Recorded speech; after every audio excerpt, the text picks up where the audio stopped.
Americans. Collapsing border. We have strife everywhere. Do you know that Joe Biden has spent nearly 30% of his time in office at his vacation home in Delaware? I mean, come on. The second reason is progressive policies. San Francisco is now just about unlivable. In Chicago, thousands of mostly poor people are being shot in the street. And in New York City, there's almost a rebellion against the terrible progressive policies. You add Biden and the progressives together, and you have people fleeing the Democratic Party. Now this. Attention investors want predictable monthly cash flow? How about double-digit annualized targeted returns with the benefits of real estate without being a landlord? Peace of mind comes from investing with a 15-year industry leader. Savvy investors are learning about the NRIA Real Estate Development Fund, and you should too. So please call 800-800-1414. That's easy, 800-800-1414. An offer of securities is only made by the NRIA Private Placement Memorandum. Read it first. Past performance does not guarantee future results. NRIA is a real estate development firm. Learn more at NRIA.net. That is the Morning O'Reilly Update. More analysis later on.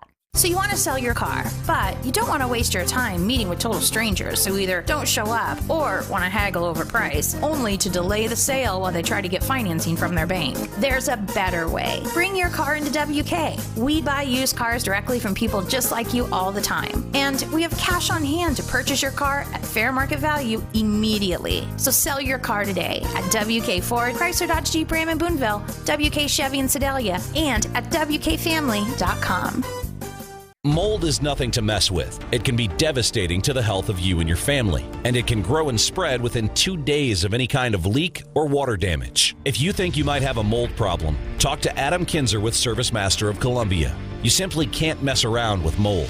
Talk to the fastest, localist, longest-running restoration company in mid-Missouri. Hi, this is Adam Kinzer, the Master of Disaster Recovery with Service Master of Columbia. Call the man in the yellow van at 443-8383.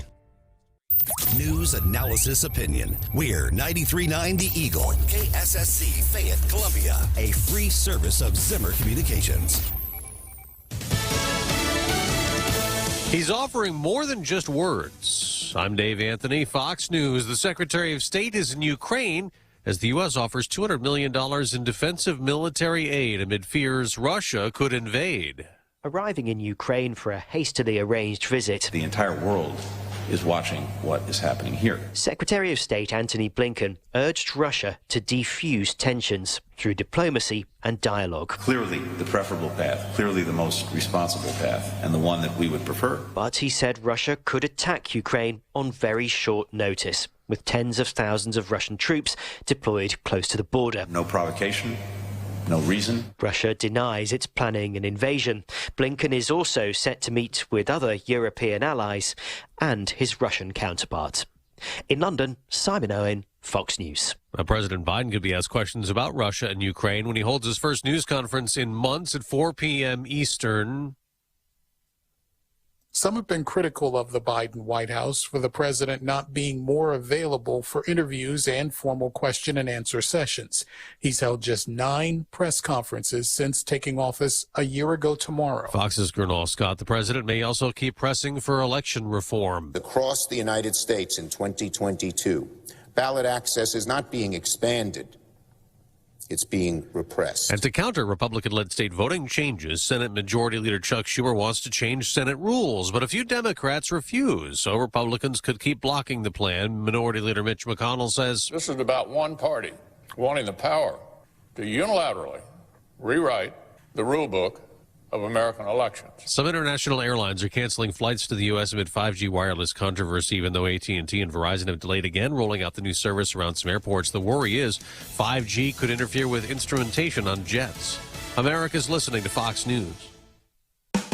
Why does Walgreens offer copays as low as $0 and 90-day refills? Because we care about Medicare, so you don't have to. I mean, do you really care to hear me go on about same-day prescription delivery making your life easier? Or how there's a pharmacy expert available 24/7 and one-click refills? Well, I just did anyways. Fill your Medicare prescriptions with Walgreens and save. $0 copays apply to Tier 1 generic drugs and select plans with Walgreens as a preferred pharmacy. Restrictions apply. See walgreens.com/Medicare for complete details. Watching TaxSlayer calculate your refund feels like climbing to the apex of a roller coaster. Here we go! And flying down the tracks. At maximum refund speed. Start for free and get your guaranteed maximum refund. TaxSlayer. File fearlessly. And now award-winning news coverage with Andy Humphrey on Hot Talk 93.9 The Eagle and 93.9theeagle.com. 93.9 The Eagle News Time with Robinson's Cleaners, 6:03. Robinson saves you time, currently 33 degrees. A chance of flurries later today between 10 and noon. Otherwise, we're cloudy with a high of 31. Good morning, I'm Andy Humphrey. Missouri's governor will have his annual State of the State address today. Governor Parson's speech will begin at 3 p.m. in the House chambers. You can hear it here live on 93.9 The Eagle. The governor will outline his hopes and recommendations for the legislative session underway now. Parson has already submitted a supplemental budget that would give a pay increase to state employees. Police say a teenager is dead and another is arrested after an apparent shooting in northeast Columbia.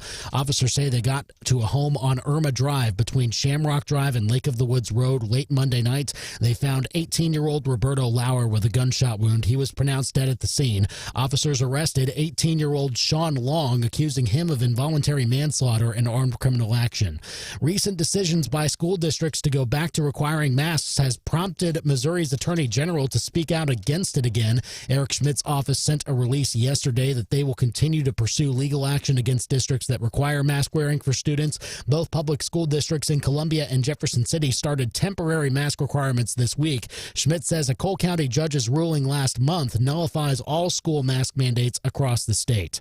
Voters in Columbia will decide between 4 candidates for 2 open seats on the Columbia Public Schools Board in April. CPS parent Andrea Lisenby says on Wake Up Columbia she is running to help foster good parent-teacher relationships. Even prior to the pandemic, our parents were being shut out of the schools, and studies overwhelmingly show that the child thrives when the parents and teachers work together. Lisenby also says she wouldn't have voted for a district-wide mask mandate. CPS is currently implementing a temporary mask requirement through February 4th. Election Day is April 5th. Missouri's legislature took a step toward finalizing new congressional district maps yesterday. The Missouri House gave initial approval to a map that would keep the projection of 6 Republicans and 2 Democrats representing Missouri in the U.S. House. It still needs final approval before heading to the state Senate. Some GOP members proposed maps that would have given the Republicans a projected 7 members in the House, but those were denied. One proposal would have split Boone County in 3 different districts. Mizzou says it's looking into possible financial mismanagement in the school's College of Engineering. ABC 17 reports the school fired Branden Guffey, the director of financial services for the engineering college. Officials said yesterday they have opened an internal audit of the college, and campus police are also investigating any criminal activity. The school did not specifically say what Guffey is accused of. 93.9 The Eagle News with AirServe Heating and Air Conditioning, ensuring the air in which you live and breathe is comfortable and clean. For all of your heating needs, log on to AIRESERV.com. It's 6:06. Mizzou guard Amari Davis hit all 10 of his shots as Mizzou men's hoops ran past Ole Miss 78-53 on the road last night. Davis is the first Mizzou player since 1992 to go 10 for 10 from the floor in a single game. He finished with a team-high 23 points. The Tigers got their first true road win of the season and improved to 8-9 overall and 2-3 in conference play. They are next in action at Alabama on Saturday. Asia Blackwell earned SEC Co-Player of the Week honors for her efforts for Mizzou women's basketball last week. The junior had 53 points and 29 rebounds over the Tigers' 2 games against LSU and Georgia, which were both losses. Mizzou's next contest will be tomorrow night when they visit Vanderbilt. Mizzou football officially welcomed in 8 transfer players yesterday. One of them is a former local standout. Running back Nate Pete is transferring to the Tigers from Stanford this season. Pete is the all-time leading rusher in Rockbridge history with more than 4,400 yards in his high school career. He was the leading rusher for Stanford this past season. It's 6:07. I'm ABC 17 Stormtrack meteorologist Kevin Schnatter. The cold air is moving back in today. Strong cold fronts moved through early this morning and is going to hold temperatures in the low 20s throughout the day under mostly cloudy skies. That'll become dangerously cold tonight when our weather alert day goes into effect as lows fall into the single digits. We'll wake up with wind chills around 10 below, only improving into the single digits during the day tomorrow. I'm meteorologist Kevin Schneider, and that's your ABC 17 Storm Track forecast on 93.9 The Eagle. Weather with Club Car Wash. Get an unlimited membership for just $20 a month. See more details at clubcarwash.com to find a location near you. Right now, 33. Eagle Eye traffic. With midbowhires.com. Local companies looking for local people. Visit midbowhires.com to find a job or post your job opening today. Looks like smooth sailing as of now.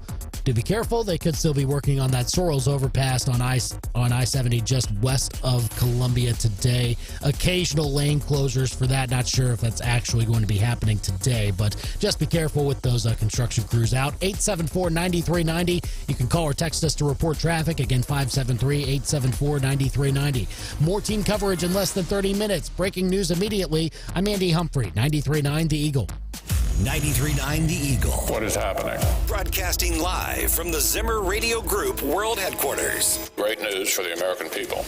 This is Wake Up Columbia with Branden Rathert, featuring Stephanie Bell, news director Brian Hauswirth, and Hannah, the producer. This is why we listen to you. Get ready, pal. And now, here's your host, Branden Rathert.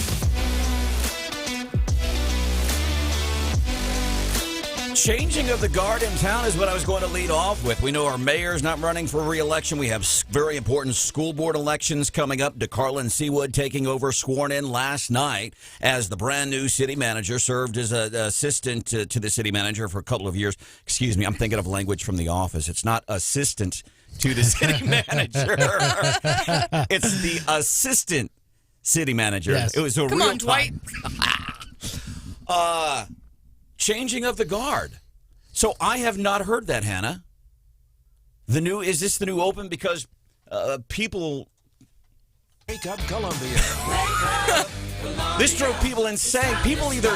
Listen, this People is... love to hate it. It's like politics right now, really. That Wake Up Columbia jingle has been the embodiment, even years before, because we've been using that for years. That's been the embodiment of what we're seeing politically right now. As a matter of fact, Real Clear Politics, great website. I hope you know about it. There's a lot of polling and stuff on there, and it's not a hard lean. It really is. It's one of the, now there's some stuff on there that leans one way and the other, but it's both sides. But there's just a lot of, here's the stuff, here's the facts. I would highly suggest Real Clear Politics. There's a guy, I was reading this article by a guy, his name is Peter Zane. He's with Real Clear Investigations. And he wrote something called The Psychodrama of American Politics. And it's talking about what we know, what we've been saying. But I think for real this time, there's never been a time in our nation's history when we've been so divided. Now remember, back in the founding days of the United States of America, who's the president was like in a couple of gun battles. That's pretty partisan to me. But today, it's bad. He's here at 6:35. Is there a way, can we play that again? I got to tell you. So I told Hannah this morning, what was my conversation to you regarding the new show Open for Wake Up Columbia? You hadn't heard it yet, and you didn't want to hear it until it was on air. Came down the pipeline last night, said, hey, here it is. And I said, I don't want to hear it. And here's why. One of the things people tell us about the show, one of the things they like, okay, we cover the news, and we have some fun with it. It's not all doom and gloom. It's the news. We're hanging around. We're having a few drinks in the morning, and we're talking the stories of the day. And it's real. And when I hear that word, people, I say, what is it that you like about the show? When they say, oh, I love your show. What is it that you like about it? Well, it's the news. It's conservative. It's reasonable. It's not angry pounding on the desk for 3 hours every day. Democrats suck. Rah, rah, rah. Progressives, we already know what we think about that.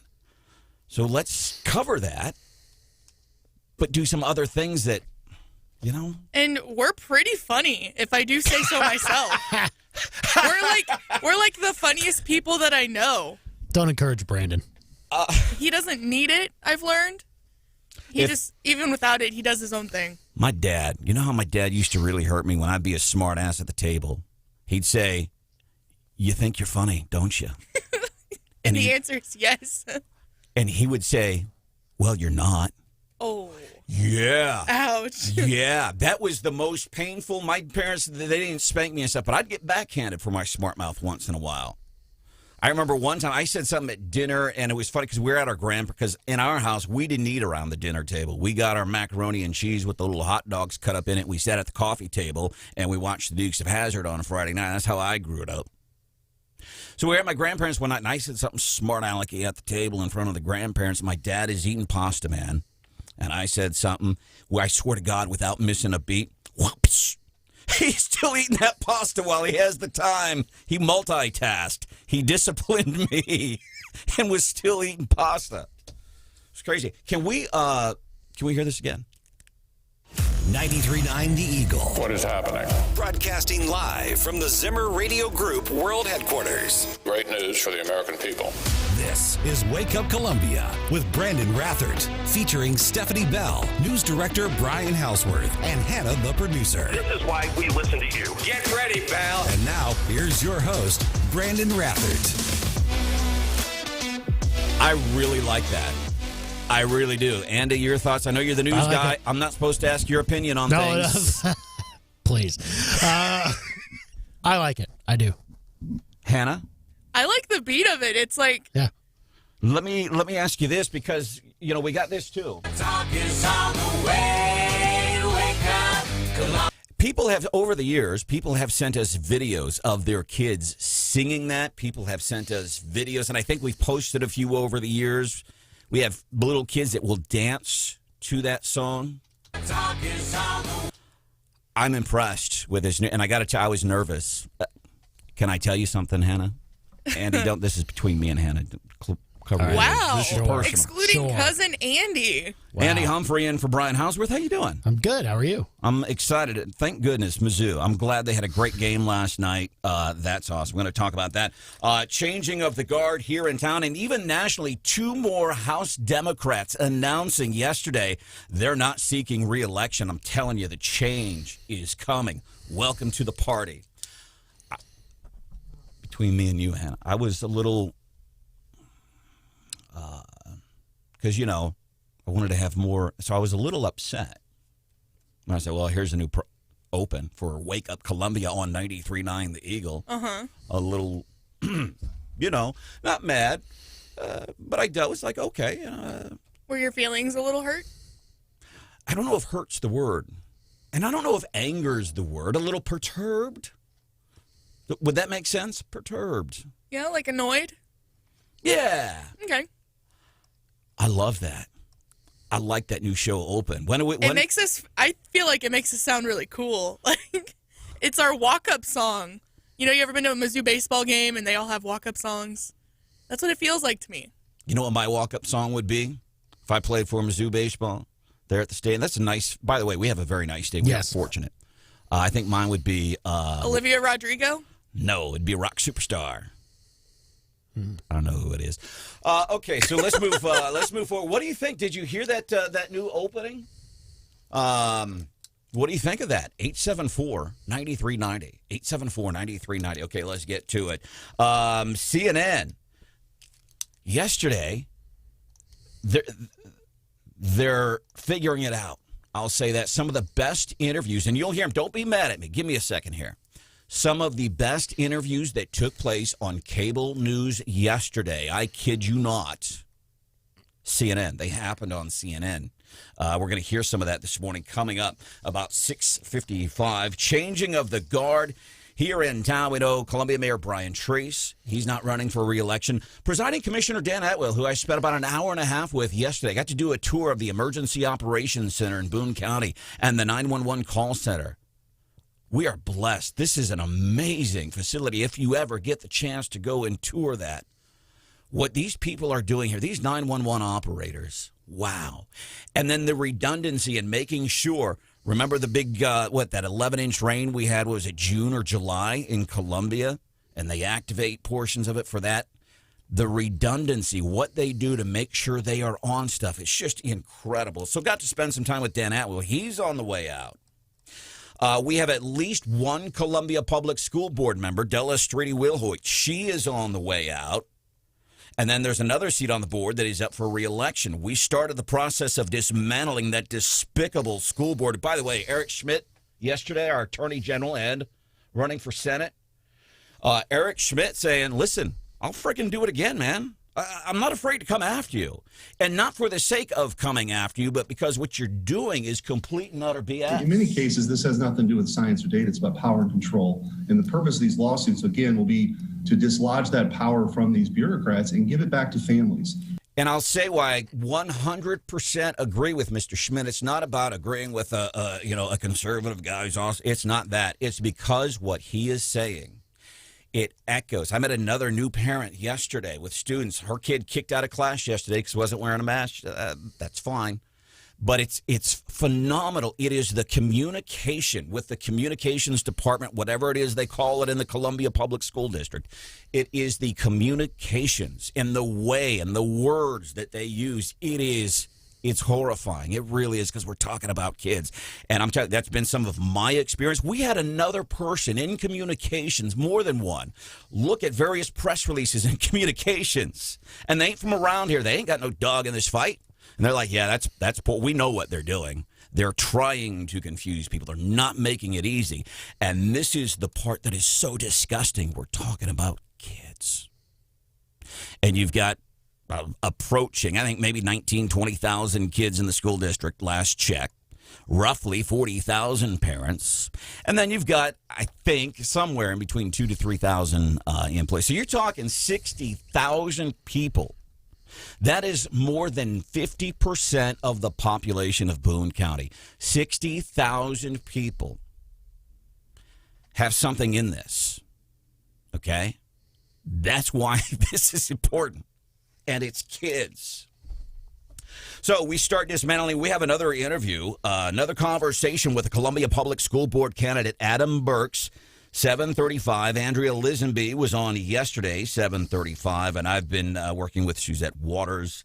She gets busy, and then I get incredibly busy, too. So we're working on it so you can hear them. And by the way, I've made a point to not know a whole lot about these people's politics, not to know, because I want to come at this like a parent. I know nothing about you. What do I need to know? What are you going to do? And really, question number one, and I said this to Andrea yesterday, and I thought it was a great question, and I appreciated very much her response, because I was pussyfooting around. You can hear it in the Wake Up Columbia On-Demand podcast anytime, all the time at 939theeagle.com. I'm like, well, what would you have done? How would you have voted? And I finally said, let me cut to the chase, because I'm not being clear here, and that's my fault. Are you a conservative? Would you vote in conservative fashions, conservative values that parents hold, and that I would venture to say more people we're seeing now is evidenced by nationwide polling. More is the highest swing ever. More people fleeing the party of Democrats, and they're going to the grand old party because it's just gone too far with the wokeness and taking money out of law enforcement and screwing with kids. And they can't, nobody, with the exception, I got to give kudos to Della Streety-Wilhoit. She is a Columbia Public School Board member, not running for re-election. And there may have been others, but locally, she is one of those folks that came out last year and said, you know what? We may have gotten it wrong based on some new info. She deserves a lot of credit. But we're seeing more and more people just say, hey, yeah, we're wrong. We see the science. We're following the numbers now that says forcing kids to wear masks in school, which, by the way, the CDC just saying, by the way, these masks, as everybody knew, they don't work as well as we've been saying, or as what we thought. But not saying they were wrong. So these masks don't work anyways. And you have people, can't you just say, hey, you know what? I was wrong. When was the last time, Andy, let me ask you this. Let me get personal on you.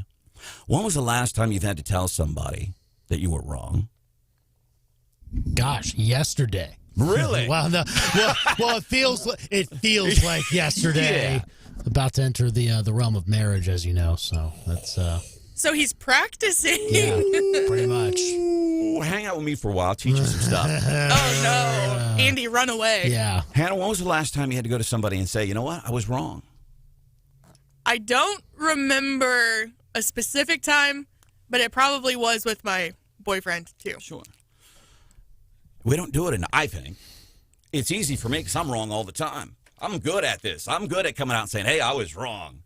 But let me give you an example. Homelessness amongst families. And I won't say I was wrong, but yeah, I guess I was wrong. And I've admitted it. And my opinion on that is evolving. By the way, I have found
putting the fun in dysfunctional. Wake up, Columbia. 93.9 The Eagle.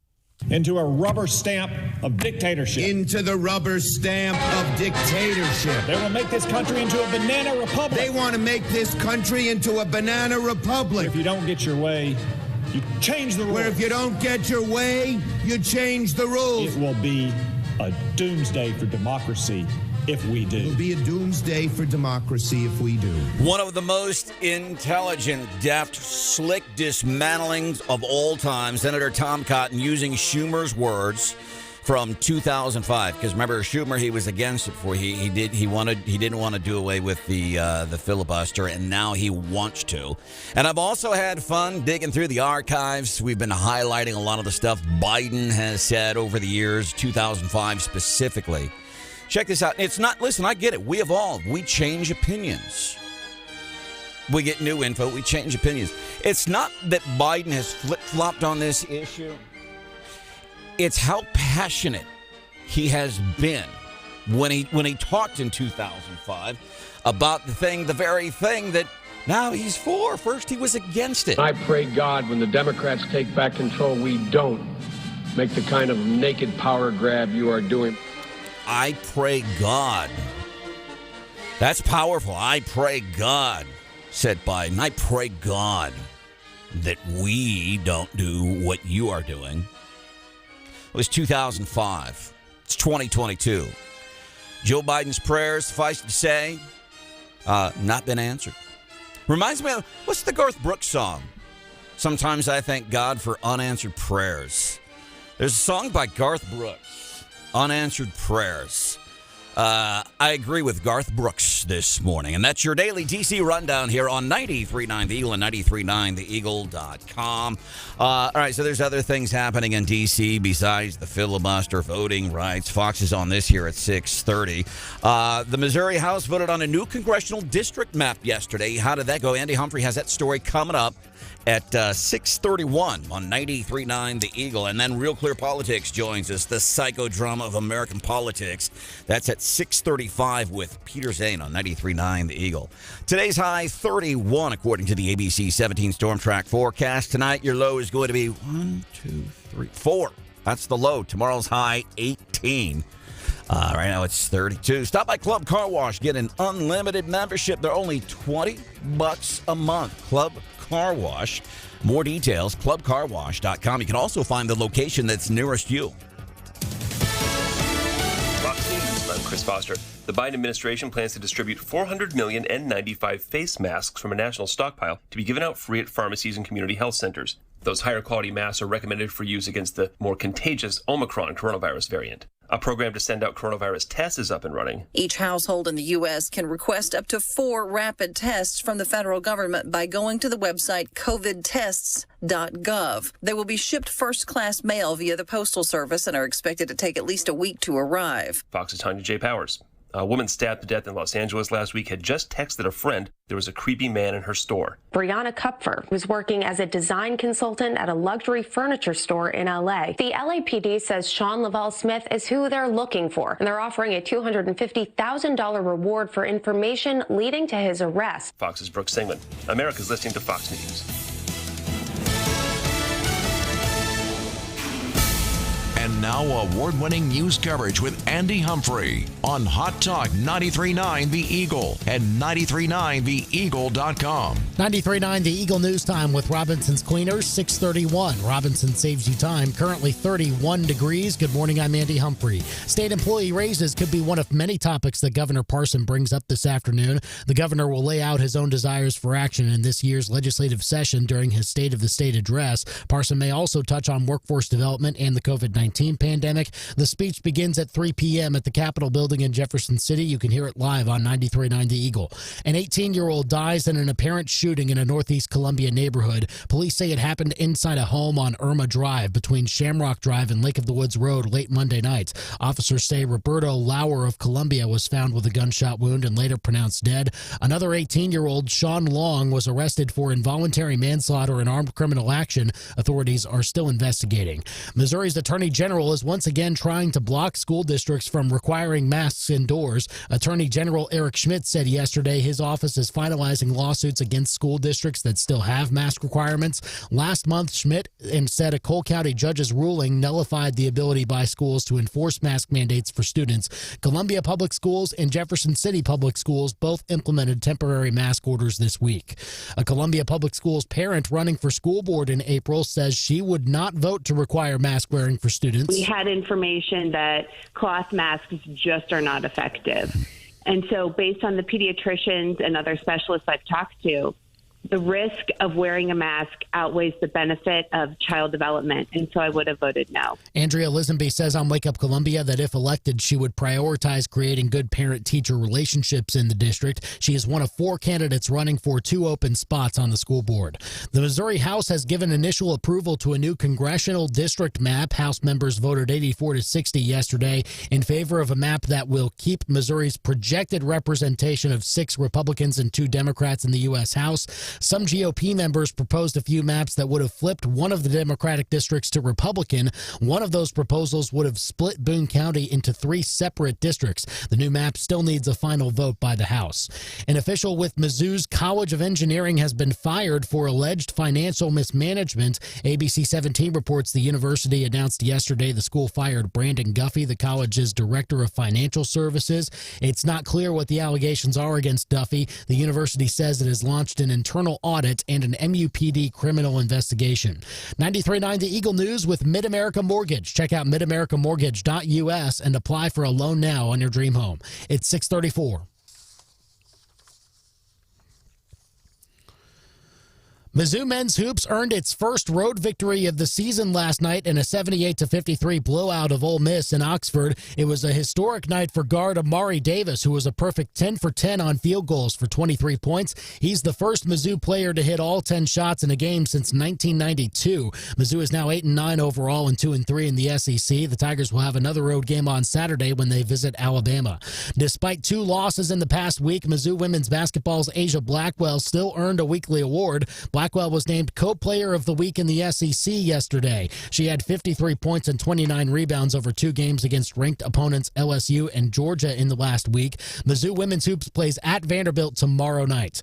A former Rockbridge football standout is taking his talents back to Columbia. Mizzou football said yesterday that running back Nate Pete will transfer to the Tigers for next season. Pete spent his first few years in college at Stanford and led the team in rushing yards last year. He is the all-time leader in rushing yards at Rockbridge. Pete is one of 8 transfers that Mizzou football has brought in so far this offseason.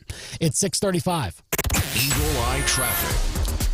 Traffic check with MidBowHires.com. Local companies looking for local people. Visit MidBowHires.com to find a job or post your job opening today. Don't see any reports of wrecks so far in mid-Missouri, but if you see one, certainly let us know. 874-9390 with a call or a text. Again, 573-874-9390. More team coverage in less than 30 minutes. Breaking news immediately. I'm Andy Humphrey, 93.9 The Eagle.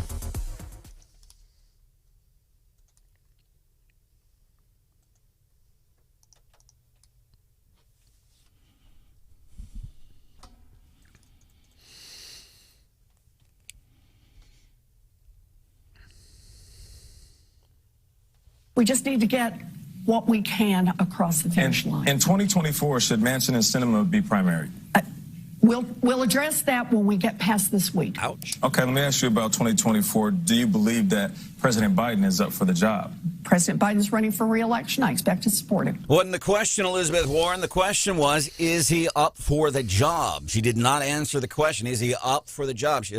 He's running for re-election in 2024. So 2 things there. Number one, I think that gives more insight. People know, Joe, I doubt the guy will even be here by 2024. His body may still be here. But I fully expect that the continued disintegration of his mind will continue to the point that he will not be president. I'll bet a steak dinner on that, Hannah. He will not be here, and it also shows you Elizabeth Warren not answering the question because it is an uncomfortable question. She did not answer the question, is he fit for president? I want to bring in from Real Clear Politics, Real Clear Investigations. You got to be on what they do at Real Clear. They do some incredible stuff, a lot of facts, figures, a little bit of some opinion articles on there, but that's not what it's about. I promise you, it is a great website. Peter Zane, a great writer for Real Clear Investigations, wrote an article titled "The Psychodrama of American Politics: The Divisiveness and So Forth." And my first, I have a statement first, then a question. My statement is, okay, so tell me something we don't know, Peter.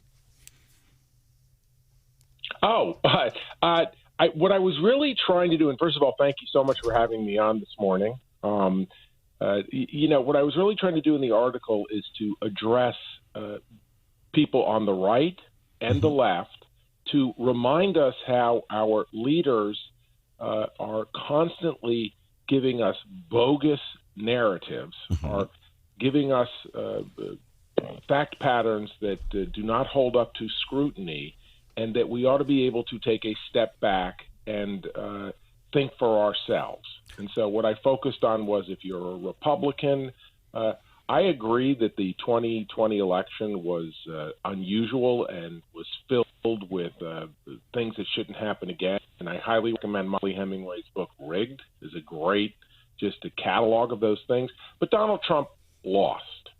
And you need to move on. I would say that it's not the big lie, but he lost. And too many people are invested in looking backwards in that. The Democrats, obviously, it's a daily barrage of false narratives from them, whether it's voter suppression, comparing people to Jefferson Davis and so forth. A big argument you're reading, and part of the problem with the Democrats is they're so aided by the media. Yep. So I read an Associated Press article yesterday, and they were basically saying Biden's poll numbers are going down because he hasn't accomplished all of the progressive items that he, quote, said he would, which is absurd. He's not going down because he hasn't accomplished things people don't support. He's not popular because he's clearly, as you just said, not up to the job. Let me ask you. Constantly, yeah. Peter Zane, Real Clear Investigations, joining us on 93.9 The Eagle. It's Wake Up Columbia. I'm Branden. Rathert. There is Hannah, the producer. Stephanie Bell, Brian Hauswirth have the day off. And you're right about the left and the lies that we continue to see. As a matter of fact, I think it was yesterday, NPR comes out with a story that says Neil Gorsuch, there's a rub between him and Sonia Sotomayor. Sonia Sotomayor has diabetes, and she's wanting everybody to wear a mask, and they were asked. Didn't happen. And then it's come out that apparently that story is not accurate. But you know what happens, and you know this, Peter. People see the NPR story, and just as you started off with, they won't look any further. And I tell people, look further, and try to find what the truth is. It's hard to get anywhere in any of these outlets. So now my question, so we start off with a statement. Tell me something I don't know. My question is, am I part of the problem? And be honest. I think we're all part of the. Yeah, I think that we. I don't know you personally. I know that I write this stuff for a living, and I spend all my time thinking about things, reading books, reading articles, and it is very easy to get swept up in the tribalism of the politics, and you start to use confirmation bias, and so you look for, and I know I do this, I look for things on the left that I think are unfair and wrong. And I don't necessarily, because I am more conservative, do that on the right. But it is also there on both sides. I think maybe because of my ideology that I'm more attuned to the problems on the left, which also, part of the thing with the left is they control the media. They do. They control corporate America. They have their hands on the levers of power. And that, of course, comes from the other argument that you've heard of how much of this comes out of academia, and in particular the elite schools. A lot of work has been done to show that rich white liberals are the only group in America that thinks more poorly of their own group than they do of others. Yeah. So that, in other words, the rich white liberal is more likely to say white people are bad. Most people, if you're black, you're Puerto Rican, you're whatever, my group's pretty good. They're the only one. And part of that is, and this is where a real problem comes, is they, as much as they're part of that group, don't see themselves. I'm different. I don't know if you ever read the book Huckleberry Finn, but Huck Finn is the one good guy in a corrupt world. And that's how they see themselves. Yeah, and it's interesting because you talk about, and it starts with the media, and then it gets to people personally. We're looking at some other poll numbers from just a couple of weeks ago, Peter, that was talking about they polled Republicans and Democrats, and some of the gist of what this poll was about. They were asking Republicans, would you work for a Democrat? Would you date a Democrat? All this. And a lot of them said, yeah. I think in most cases it was more than half said sure. You ask Democrats in this same poll, would you date a Republican? Would you work for somebody who's of a different party than you? And you talk about that tribalism. The majority of the people in that tribe said, no, I wouldn't go across the river to that tribe just because. And it's I want to say it's funny because my confirmation bias is, but it speaks to what you just said.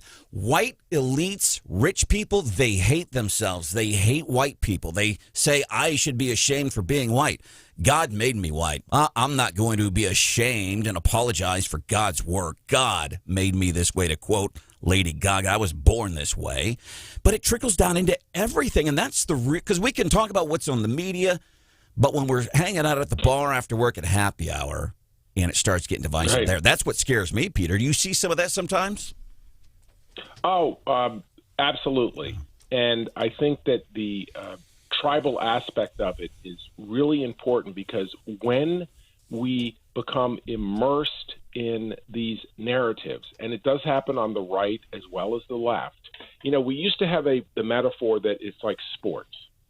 So I'm a Yankees fan, and, I don't like the Red Sox, and I see a play at home plate. If I'm a Yankees fan, he's out. If you're a Red Sox fan, he's safe. Right? You called holding on Kelsey on that play? You can't call holding on Travis Kelce. Oh, my God.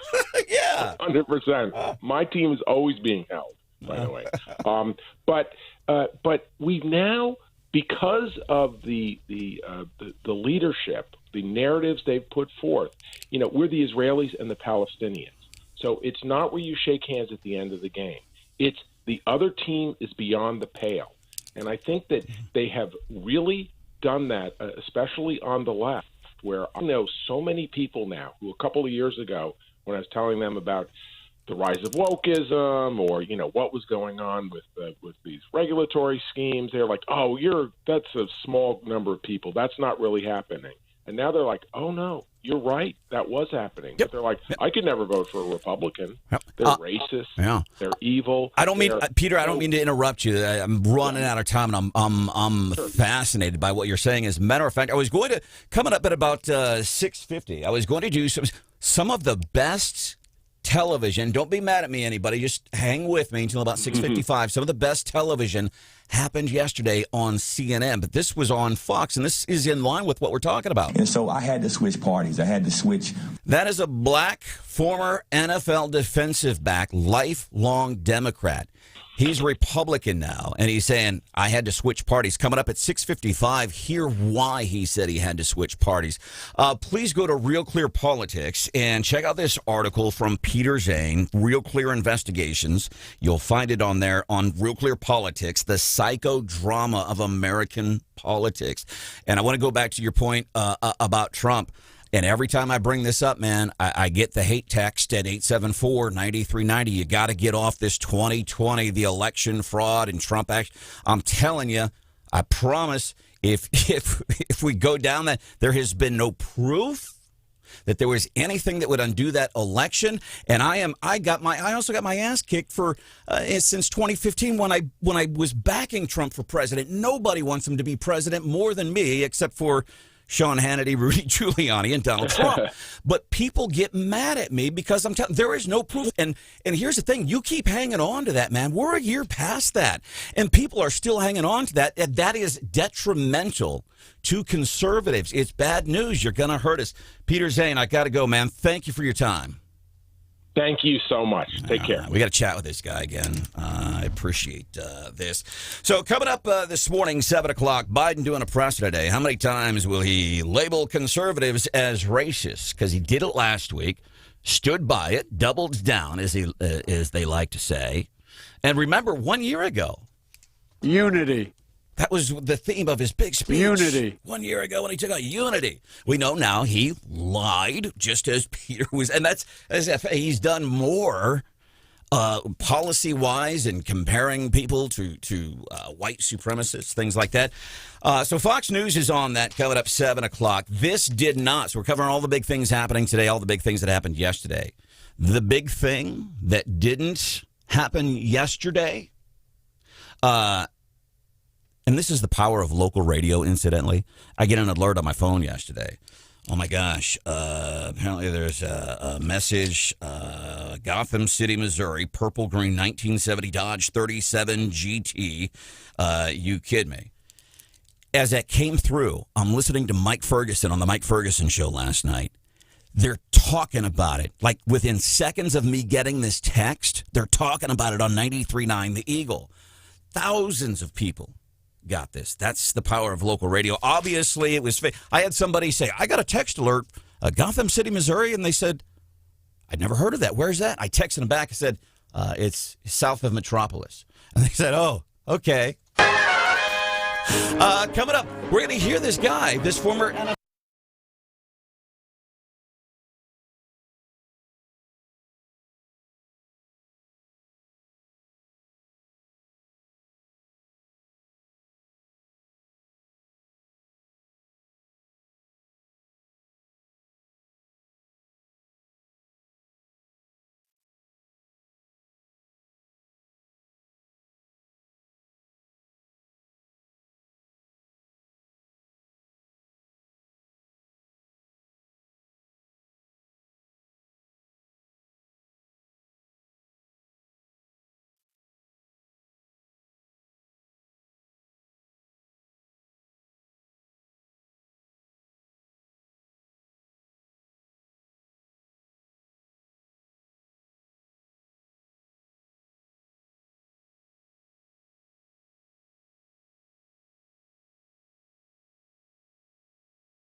This is the show people are talking about. Wake Up Columbia with Branden Rathert. 93.9 The Eagle. And so I had to switch parties. I had to switch. Why did that former NFL defensive back, lifelong Democrat, switch parties? His reasoning. I want to get to that. But first, let me take a selfie.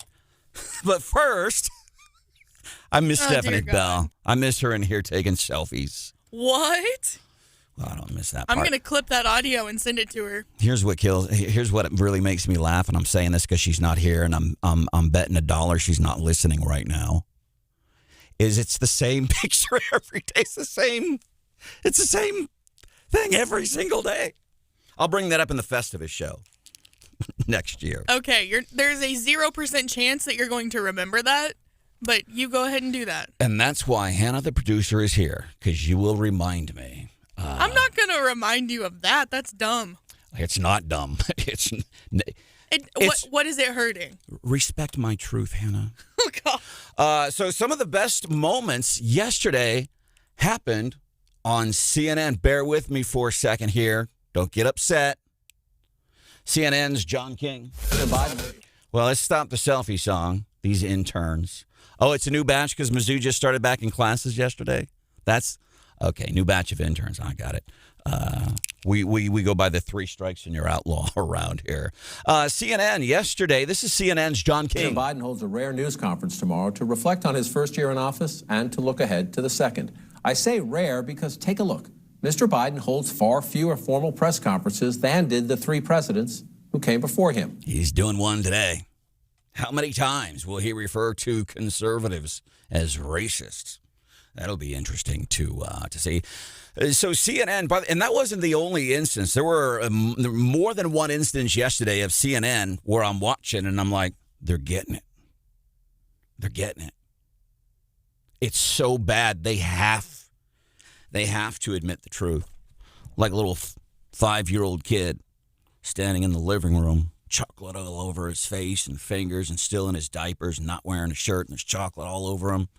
And he's, okay. A 5-year-old in a diaper? That's... Took him a while, okay? Just play along. And you ask him, did you eat the chocolate cake? Oh. And you have to admit it because you're busted. CNN, that's where they are now. Former NFL defensive back, Democrat turned Republican. His name is Jack Brewer. Yesterday on Fox, talking about why he switched parties. 6 years ago, 7 years ago, I started to see something different in our nation.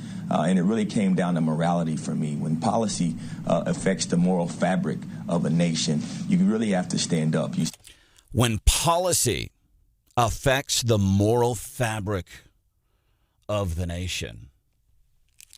When policy.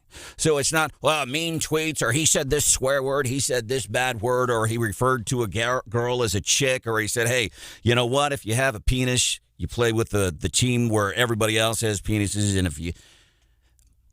Policy. The moral fabric. The moral fabric. This guy, he nailed it on the head. This defensive back sacked the entire party of Democrats for a loss of 20 yards. Coming up, Fox News is here at 7 o'clock. Biden doing that presser today. They'll preview that. And then we are going to be previewing our State of the State today. Starting later this afternoon, we will have live coverage. I'll be reporting live from the Capitol in Jefferson City. Andy Humphrey is here at 7:03. Eric Schmidt, our Attorney General and 2022 U.S. Senate candidate, in effect telling Columbia Public Schools, watch out, man, I'll friggin' do it again.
It's New Year's Eve at the White House. I'm Dave Anthony, Fox News. Tomorrow will begin year 2 of the Biden presidency, and this afternoon he'll hold a news conference at 4 p.m. Eastern. This will mark the first time since March of last year that the president has gone face-to-face with the media with all topics on the table. It is expected the pandemic, Russian troops on the Ukrainian border, and 2 major Senate battles on voting rights and his stalled Build Back Better plan will draw a lot of interest from reporters. Fox's Gernal Scott. Secretary of State Antony Blinken's in Ukraine for talks with its president, saying he prefers dialogue to stop a possible Russian invasion. But there is also the path, if Russia chooses to renew aggression, of confrontation and consequences. The U.S. is sending $200 million in defensive aid to Ukraine. The Democrat-led House committee investigating the Capitol riot wants to hear from Rudy Giuliani, sending subpoenas to him and 2 other lawyers who helped former President Trump challenge election results. A Trump political advisor also got a subpoena. And there's a push in New York to get Donald Trump Jr. and Ivanka to testify in another probe. Fox's Evan Brown has an update live. Yeah, Dave, New York State Attorney General Letitia James now claims the Trump organization lied about the values of property owned and other assets in order to receive favorable loan rates, insurance coverage, and tax breaks. The AG hasn't brought any legal action against the company or the former president, but is subpoenaing documents. The Trump organization says the move is unconstitutional, claiming New York is trying to compel them to turn over documents to be used in potential future prosecutions. The prosecutor in Manhattan is conducting a simultaneous criminal probe of the organization. Dave?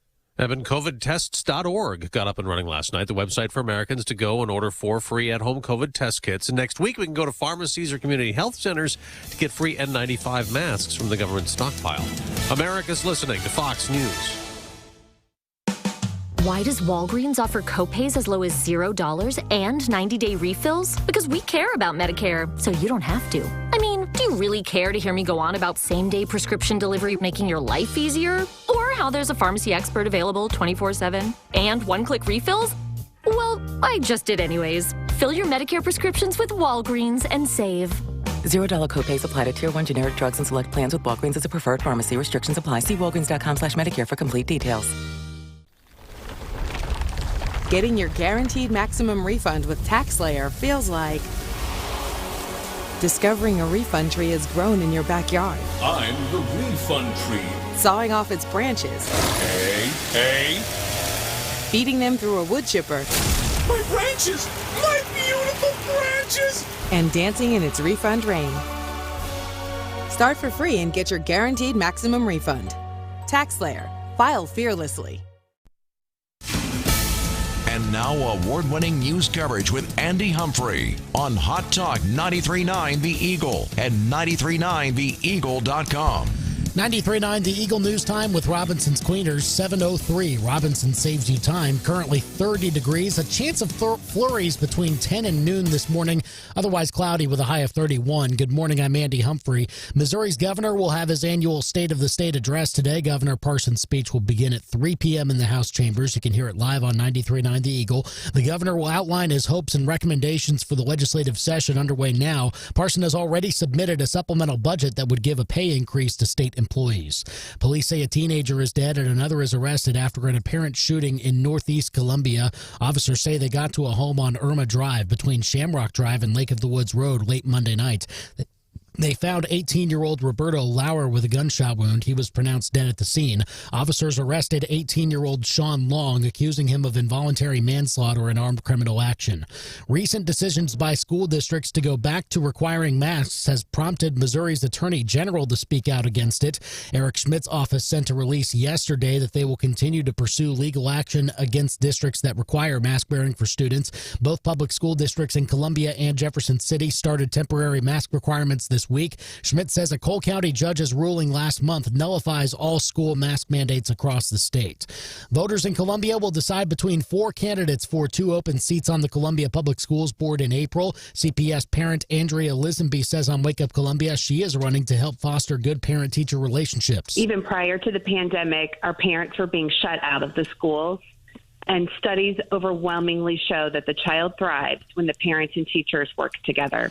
Lisenby also says she wouldn't have voted for a district-wide mask mandate. CPS is currently implementing one through February 4th. Election Day is April 5th. Missouri's legislature took a step forward toward finalizing new congressional district maps yesterday. The Missouri House gave initial approval to a map that would keep the projection of 6 Republicans and 2 Democrats representing Missouri in the U.S. House. It still needs final approval before heading to the state Senate. Some GOP members proposed maps that would have given the Republicans a projected 7 members in the House, but those were denied. One proposal would have split Boone County in 3 different districts. Mizzou says it's looking into possible financial mismanagement in the school's College of Engineering. ABC 17 reports the school fired Branden Guffey, the director of financial services for the engineering college. Officials said yesterday they have opened an internal audit of the college, and campus police are also investigating any criminal activity. The school did not specifically say what Guffey is accused of. 93.9 The Eagle News with the Candy Factory. Celebrate those January birthdays with tasty treats and delicious handmade chocolates and candies from the Candy Factory at downtown Columbia. You deserve a January celebration. Anniversary, birthday, any day. Find us at thecandyfactoryonline.com. It's 7:06. Mizzou guard Amari Davis hit all 10 of his shots as Mizzou men's hoops ran past Ole Miss 78-53 on the road last night. Davis is the first Mizzou player since 1992 to go 10 for 10 from the floor in a single game. He finished with a team-high 23 points. The Tigers got their first true road win of the season and improved to 8-9 overall and 2-3 in conference play. They are next in action at Alabama on Saturday. Asia Blackwell earned SEC Co-Player of the Week honors for her efforts for Mizzou women's basketball last week. The junior had 53 points and 29 rebounds over the Tigers' 2 games against LSU and Georgia, which were both losses. Mizzou's next contest will be tomorrow night when they visit Vanderbilt. Mizzou football officially welcomed in 8 transfer players yesterday. One of them is a former local standout. Running back Nate Pete is transferring to the Tigers from Stanford this season. Pete is the all-time leading rusher in Rockbridge history with more than 4,400 yards in his high school career. He was the leading rusher for Stanford this past season. Sports with Witt Print Shop. It's time to get with it, where your printed products are so much more than ink and paper. It's 7:07. I'm ABC 17 Storm Track meteorologist Kevin Schneider. The cold air is moving back in today. Strong cold fronts moved through early this morning and is going to hold temperatures in the low 20s throughout the day under mostly cloudy skies. That'll become dangerously cold tonight when our weather alert day goes into effect as lows fall into the single digits. We'll wake up with wind chills around 10 below, only improving into the single digits during the day tomorrow. I'm meteorologist Kevin Schneider, and that's your ABC 17 Storm Track forecast on 93.9 The Eagle. Weather with Club Car Wash. Get an unlimited membership for just $20 a month. See more details at clubcarwash.com to find a location near you. Right now, 30 degrees. Eagle Eye Traffic. With MidmoHires.com. Local companies looking for local people. Visit MidmoHires.com to find a job or post your job opening today. No reports of wrecks yet. Looking like clear roads in Columbia and Jefferson City and the rest of mid-Missouri right now. But if you see something not so clear, 874-9390. Give us a call or a text. Let us know what you're seeing traffic-wise on your morning commute. 573-874-9390. More team coverage in less than 30 minutes. Breaking news immediately. I'm Andy Humphrey, 93.9 The Eagle. 93.9 The Eagle. What is happening? Broadcasting live from the Zimmer Radio Group World Headquarters. Great news for the American people. This is Wake Up Columbia with Branden Rathert, featuring Stephanie Bell, news director Brian Hauswirth, and Hannah, the producer. This is why we listen to you. Get ready, pal. And now, here's your host, Branden Rathert. And it's our solemn duty to uphold those with all of our might. They want government to be our God and to dictate every single area of our life. But that's not how the people of Missouri believe. And so I believe that it is incredibly important that we make no mistake and that we must not fail to do everything within our power to stand up and fight for the liberties and freedoms that so many men and women in battle shed their blood to secure and defend and protect as a sacrifice for future generations. State Rep Sarah Walsh on the House floor yesterday in Jefferson City prior to her voting no on the proposed 7-1 congressional map. Ultimately approved.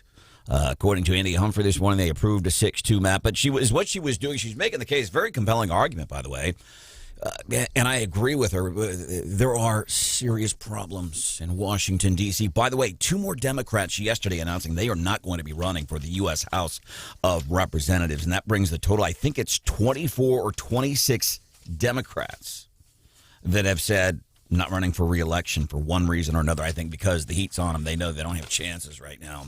But she made the case, we got to be serious about who as a state we are. And I agree with Rodney Boyd on this. He was on the show last week. You want to check out the Wake Up Columbia on-demand podcast. Wake Up Columbia anytime, all the time. Go to our website, 939theeagle.com. Wake Up Columbia podcast. I think it was the 8 o'clock hour from last Thursday. And I agree with him wholeheartedly. Listen, it was 3 census periods ago. Republicans were in the minority in Missouri. It was a 5-3 map, I believe. It's a 5-3 map, 3 census periods ago. And remember, and here's the thing that rings true for me. This is where I stand on this. The pendulum always comes back. Sometimes it comes back harder. Welcome into the show. Wake Up Columbia. There is Andy Humphrey. Hey there. Hannah, the producer, is here. Good morning. Stephanie and Brian had the day off. My name is Branden Rathert. If there's something I can do for you, 874-9390. I want to chat with DeCarlin Seewood really quick, but I want to go back. Can you play just the... Is this real? Am I living in a dream, Hannah? I missed. So here's what I was expecting to hear. This gave me whiplash when I didn't hear this. Instead, I heard this. 93.9 The Eagle. What is happening? Broadcasting live from the Zimmer Radio Group World Headquarters. So I heard Mitch McConnell saying, what's happening? I'm like, yes, Mitch, you and I agree on something. What's happening here? So we have a new open. We want to get more into that. I want to know what you think about the new open. Hannah and I don't really know each other's opinions on this yet. We'll share that in just a couple of minutes. But first, changing of the guard. Listen, we have the mayor in the city of Columbia. He is not running for re-election. Dan Atwill, Boone County Commissioner. He's not running for re-election. We have 2 seats. 1 seat for sure is not going to be replaced by an incumbent on the Columbia Public School District Board. Another seat potentially up for grabs. Matter of fact, next school board candidate, Adam Burks, here at 7:35. Make sure you tell your friends, parents, grandparents, whoever, if they never listen to 93.9 The Eagle, make sure they are listening at 7:35. Information help you form your opinion on who to vote for in the Columbia Public School Board elections. And we saw some of the changing of the guard last night. Columbia Mayor Brian Treese, by the way, people will say a lot of things about him, and I would agree with a lot of what you say about him, and I will say this. He's always, even in my personal interactions with him, which haven't always been pleasant, he's got a good sense of humor. On his first full day, he called the mayor last night after 10:40 and again before 6 a.m. this morning, so I know he's prepared for the job. Moments before our brand new city administrator, DeCarlin Seewood, was sworn in. We welcome him into the show now. Mr. Seewood, thank you so much for being here. In the coming days and weeks, residents of Columbia, what can we expect from you that's going to affect us? Oh, it's going to be busy. As we look forward into where we're heading, one of the most important things we need to do is just address some of the issues that we have with our employees. Okay. We're down in a lot of positions, so we need to go out and actively recruit new employees for the city. Okay. Interestingly enough, Mr. Seewood, yesterday I toured the Boone County Emergency Operations Center and the 911 call center. Amazing place. And the 911 operators and what they do and how we're prepared for any type of emergency with redundancy upon redundancy. It's remarkable. But one of the conversations we had, they're down, roughly 50% of the 911 call staff, so we feel your pain. So it's employee staffing issues. What are some other things you're going to be dealing with that folks are going to go, hey, this is going to affect me? Well, we need to go out and we need to actively engage our citizens. So we need to reach out to citizens and find out what are some of their chief concerns. We know affordable housing is an issue. Actually, housing period is an issue. We know that we have some issues with mental health. We've had some issues in the downtown area where we need to really look at, what do we do in order to prevent and be in front of some of those violent interactions that do occur. It's a myriad of things that we need to really be prepared for. We have the ARPA fund. So as we're looking at what programs we're going to go out and support, what does that look like? So it's just actively going out and engaging our employees, engaging our citizens, so we can get the right direction for where the city needs to move forward. All right, DeCarlin Seewood just sworn in as a city manager, so I guess officially before he even reports for his first day of work after being sworn in, he's been kind enough to join us here on Wake Up Columbia. Incidentally, I'll give a shameless plug here, Mr. Seewood. If you guys need help recruiting employees, we can do that for you here at the radio station. You have to call the sales staff, but we can make it happen for you. But we feel your pain on that. Let me start here before we let you go. We just wanted to welcome you in and thank you. And please, we are a conduit between you and the residents that live here in Columbia and the folks that are putting some money in your bank account every month. We are the in-between. We are here to help. That is ultimately our goal. And I'll say, and I think we've said this before when you first became assistant city manager, that, hey, we may not always agree things. It does not mean, because if somebody disagrees, doesn't mean we can't be of service to our community. Well, thanks so much for being here. I got to ask you something real personal here, because I think you get a vibe for the show. You know what we do. You've been here in town for a while. Personally, you got done. You did the swearing in last night. You're in. It's official. Basically said, okay, we're married now, man and wife. How did that feel? Oh, great. I'm excited. I'm really pleased and happy that the council chose me. And I'm ready to roll up my sleeves and get the job done. By the way, that was a unanimous choice on the city council. New city manager DeCarlin Seewood, anything that we can do for you here at 93.9 The Eagle and the Zimmer Radio Network, you have my cell phone number. If I can be of service, let me know. And the final thing I want to say, if you do these panels on homelessness and stuff, I've done extensive work with homelessness in the past, and I think there's a big misunderstanding about homelessness. On the flip side, I have had a pretty big misunderstanding about family homelessness, and I'm working with Love Inc. and a homeless family right now, and we're working on a roundtable here to get more of a feel for it, but you can rely on me as a resource, okay? I appreciate that. Thank you. All right, thank you. DeCarlin Seewood, brand new city manager in Columbia. Welcome to the show. All right, we text already, 874-9390. Tracy says, love the new opening intro. So for years, we've been waking up hearing this.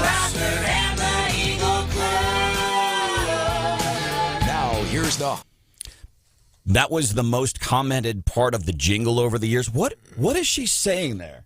Because people thought a lot of different things. And I'm like the song Carly Simon, You're So Vain. People for years and years have wondered, who was that song about? And I think she's occasionally said, well, it may have been Warren Beatty. It may have been James Taylor. Was it Mick Jagger who did some harmonies on that song? It's been a big secret. Because people didn't know. To me, it was simple. I know what they're saying here. What are they saying there? People said, are they saying Branden Rathert and the Evil Crew? Yes, that's what they were saying. Here's the new one. Check this out. 93.9 The Eagle. What is happening? Broadcasting live from the Zimmer Radio Group World Headquarters. Great news for the American people. This is Wake Up Columbia with Branden Rathert, featuring Stephanie Bell, news director Brian Hauswirth, and Hannah, the producer. This is why we listen to you. Get ready, pal. And now, here's your host, Branden Rathert.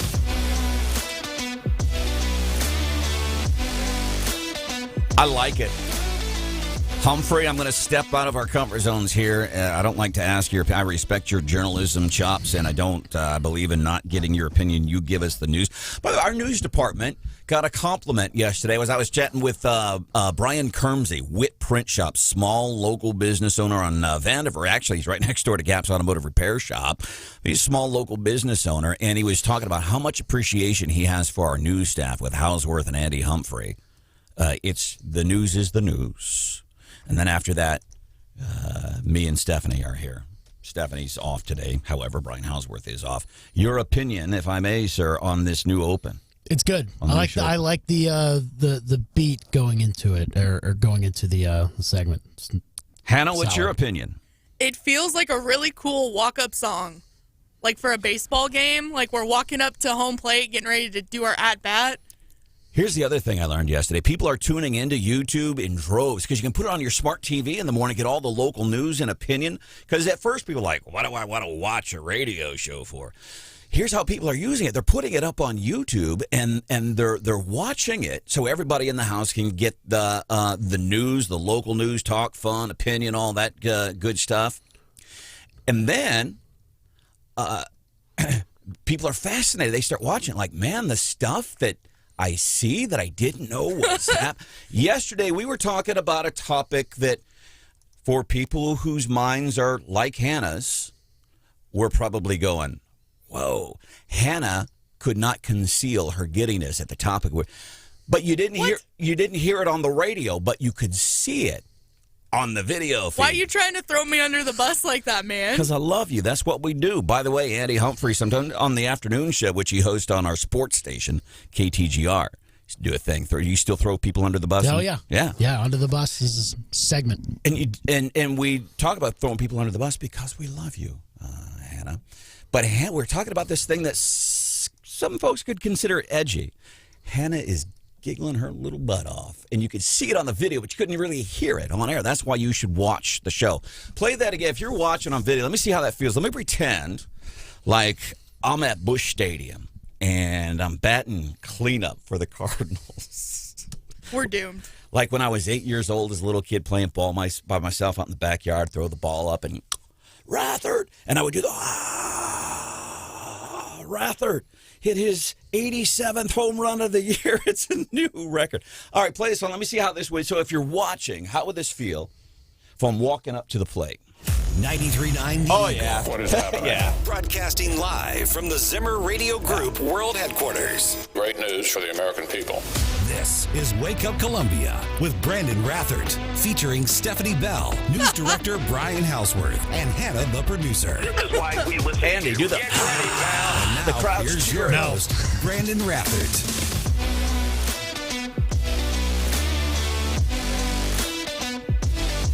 I got to tell You you just guys. put the rosin on your hands? Is that what you were doing? I spit tobacco juice on my hands. Now I'm getting ready for the play. What do you think? 874-9390. 874-9390. Tracy says, I love the new show opening intro. If you have any thoughts on that, 874-9390. 874-9390. What's hot with Hannah today? Well, speaking of the Facebook Live and YouTube stream, we've gotten a lot of questions from family members lately, and I think we just need to do like an FAQ session. We'll do that 725-ish. Chris Stapleton featured on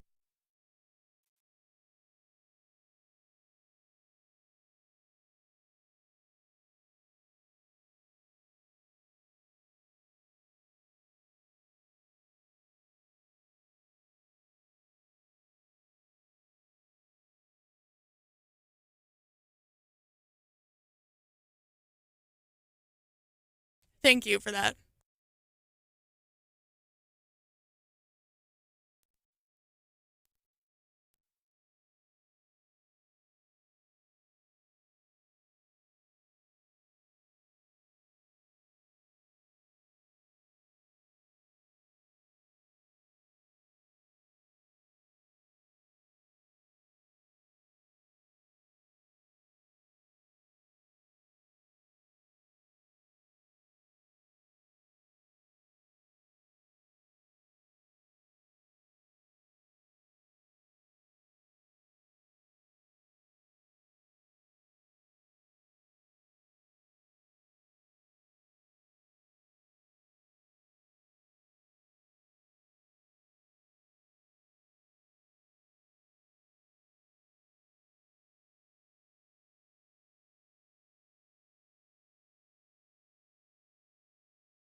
You're listening to Wake Up Columbia with Branden Rathert on 93.9 The Eagle.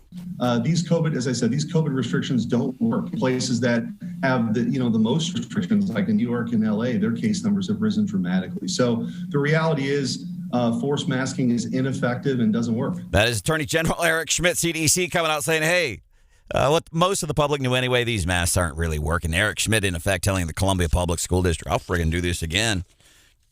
Messing with me. By the way, kudos to Chris Felmley and the folks at the Ashland schools. They said we're not doing masks, just not doing it. As a matter of fact, I want to read verbatim our headline from our news partners, ABC 17. Southern Boone no longer requiring masks in any circumstance. Welcome to the show. This is Wake Up Columbia. My name is Branden Rathert. We've got some great responses on the new open and whether or not we should keep the old one, do the new one. I think we'll get into that coming up at 8:10 because we do have a lot of things happening this morning. Now 7:25-ish, which means it's 7:28. Time for What's Hot with Hannah. So we were talking this morning about our Facebook live stream and our YouTube live stream. And we were talking about all the cool behind-the-scenes features that it has. But sometimes we get a lot of the same questions from members of the Wake Up Columbia family. And so we're just going to do an FAQ session here. So number one, audio cuts out during commercial breaks. So that's the question. How come the audio cuts out during commercial breaks? That is our number one asked question when it comes to our live feed. And that's, long story short, it's because of copyright stuff. Or sometimes if we're playing music on air, I'll mute the stream because, again, copyright stuff. We don't want to get thrown in Facebook jail because then nobody can see the Facebook live stream. And that's no bueno. Yeah, unless you go to YouTube. So here's another. Well, YouTube has the same rules. Same rules. So if people are going to YouTube and they're going, and here's the thing, we got to fix this because I'm getting asked. So I go to YouTube, I pull up the channel and I'm watching, but there's no audio, and then they click out right away. So people are coming in like in the middle of a commercial break, for example, where there is no audio, and they think, well, there's nothing there. Give it time. Be patient. Any more FAQs for Wake Up Columbia this morning? Well, so I put a little note in the caption every day that says no audio provided during commercial breaks. But sometimes it's easy to miss that. It's at the bottom of the post, so I understand how it gets missed. So it's like extra is bonus content. Because you get the content you get on the radio. We're giving you more stuff when you go and watch on YouTube. Search 93.9 The Eagle. Fox News is here. Biden doing a presser today, a preview of that. 7:31, preview of the State of the State address today. And then we are going to be joined by Columbia Public School Board candidate Adam Burks. He's going to be joining us at 7:35.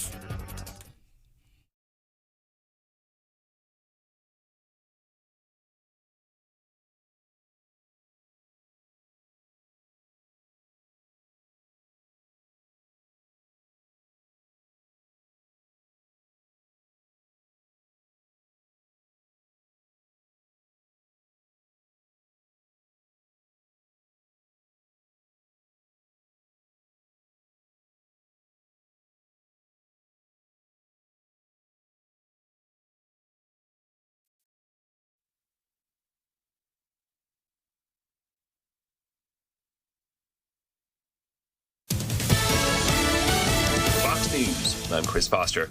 President Biden ends his first year in office taking questions from reporters at the White House. Fox's Gernal Scott. Some have been critical of the Biden White House for the president not being more available for interviews and formal question and answer sessions.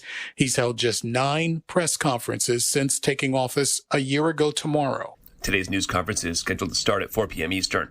New York's Attorney General is asking a court to compel former President Trump, his son Donald Jr., and daughter Ivanka to appear for sworn testimony. It's part of her office's investigation into the financial dealings of the Trump Organization. Attorney General Letitia James says her office has significant evidence that suggests the former president and the Trump Organization fraudulently valued multiple assets and misrepresented those values to financial institutions for economic benefit. Fox's Chris DeMeo. America's listening to Fox News. And now award-winning news coverage with Andy Humphrey on Hot Talk 93.9 The Eagle and 93.9theeagle.com. 93.9 The Eagle News Time with Robinson's Cleaners, 7:31. Robinson saves you time. Currently 28 degrees. Good morning. I'm Andy Humphrey. State employee raises could be one of many topics that Governor Parson brings up this afternoon. The governor will lay out his own desires for action in this year's legislative session during his State of the State address. Parson may also touch on workforce development and the COVID-19 pandemic. The speech begins at 3 p.m. at the Capitol building in Jefferson City. You can hear it live on 93.9 The Eagle. An 18-year-old dies in an apparent shooting in a Northeast Columbia neighborhood. Police say it happened inside a home on Irma Drive between Shamrock Drive and Lake of the Woods Road late Monday night. Officers say Roberto Lauer of Columbia was found with a gunshot wound and later pronounced dead. Another 18-year-old, Sean Long, was arrested for involuntary manslaughter and armed criminal action. Authorities are still investigating. Missouri's Attorney General is once again trying to block school districts from requiring masks indoors. Attorney General Eric Schmidt said yesterday his office is finalizing lawsuits against school districts that still have mask requirements. Last month, Schmidt said a Cole County judge's ruling nullified the ability by schools to enforce mask mandates for students. Columbia Public Schools and Jefferson City Public Schools both implemented temporary mask orders this week. A Columbia Public Schools parent running for school board in April says she would not vote to require mask wearing for students. We had information that cloth masks just are not effective. And so based on the pediatricians and other specialists I've talked to, the risk of wearing a mask outweighs the benefit of child development, and so I would have voted no. Andrea Lisenby said on Wake Up Columbia that if elected, she would prioritize creating good parent-teacher relationships in the district. She is one of 4 candidates running for 2 open spots on the school board. The Missouri House has given initial approval to a new congressional district map. House members voted 84-60 yesterday in favor of a map that will keep Missouri's projected representation of 6 Republicans and 2 Democrats in the U.S. House. Some GOP members proposed a few maps that would have flipped one of the Democratic districts to Republican. One of those proposals would have split Boone County into 3 separate districts. The new map still needs a final vote by the House. An official with Mizzou's College of Engineering has been fired for alleged financial mismanagement. ABC 17 reports the university announced yesterday the school fired Branden Guffey, the college's director of financial services. It's not clear what the allegations are against Duffy. The university says it has launched an internal audit in an MUPD criminal investigation. 93.9 The Eagle News with Willett Dental Associates. 4 out of 10 people are scared of the dentist, but Willett Dental Associates practices conscious sedation dentistry to relax those fears. Make an appointment now at 573-445-5300 or WillettDentalAssociates.com. It's 7:34. Mizzou men's hoops earned its first road victory of the season last night in a 78-53 blowout of Ole Miss in Oxford. It was a historic night for guard Amari Davis, who was a perfect 10 for 10 on field goals for 23 points. He's the first Mizzou player to hit all 10 shots in a game since 1992. Mizzou is now 8-9 overall and 2-3 in the SEC. The Tigers will have another road game on Saturday when they visit Alabama. Despite 2 losses in the past week, Mizzou women's basketball's Asia Blackwell still earned a weekly award. Blackwell was named co-player of the week in the SEC yesterday. She had 53 points and 29 rebounds over 2 games against ranked opponents LSU and Georgia in the last week. Mizzou women's hoops plays at Vanderbilt tomorrow night. A former Rockbridge football standout is taking his talents back to Columbia. Mizzou football said yesterday that running back Nate Pete will transfer to the Tigers for next season. Pete spent his first few years in college at Stanford and led the team in rushing yards last year. He is the all-time leader in rushing yards at Rockbridge. Pete is one of 8 transfers that Mizzou football has brought in so far this offseason. It's 7:35. Eagle Eye Traffic. Traffic check with MidmoHires.com. Local companies looking for local people. Visit MidmoHires.com to find a job or post your job opening today. And so far, no reports of wrecks at the moment. We're looking at pretty clean roads on our traffic map in Columbia and Jefferson City. If you see traffic, let us know. 874-9390. You can call or text us. Again, 573-874-9390. More team coverage in less than 30 minutes. Breaking news immediately. I'm Andy Humphrey, 93.9 The Eagle.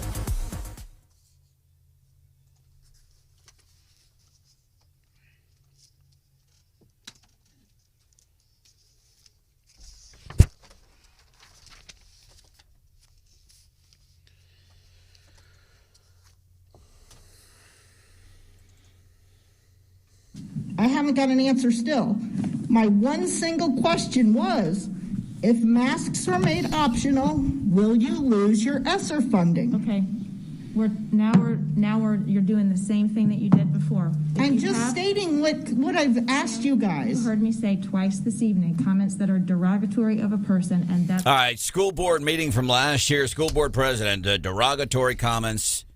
I've said it 1,000 times. You can go to the website if you can navigate through the Columbia Public School District website, which, in my opinion, it's monstrous. Somebody turned me on to this last year. Have you ever tried navigating through the website?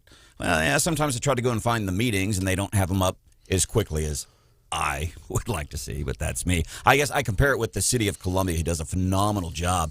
Like city council, they met last night. They swore in a new city manager. Meeting's up. The public has access to it.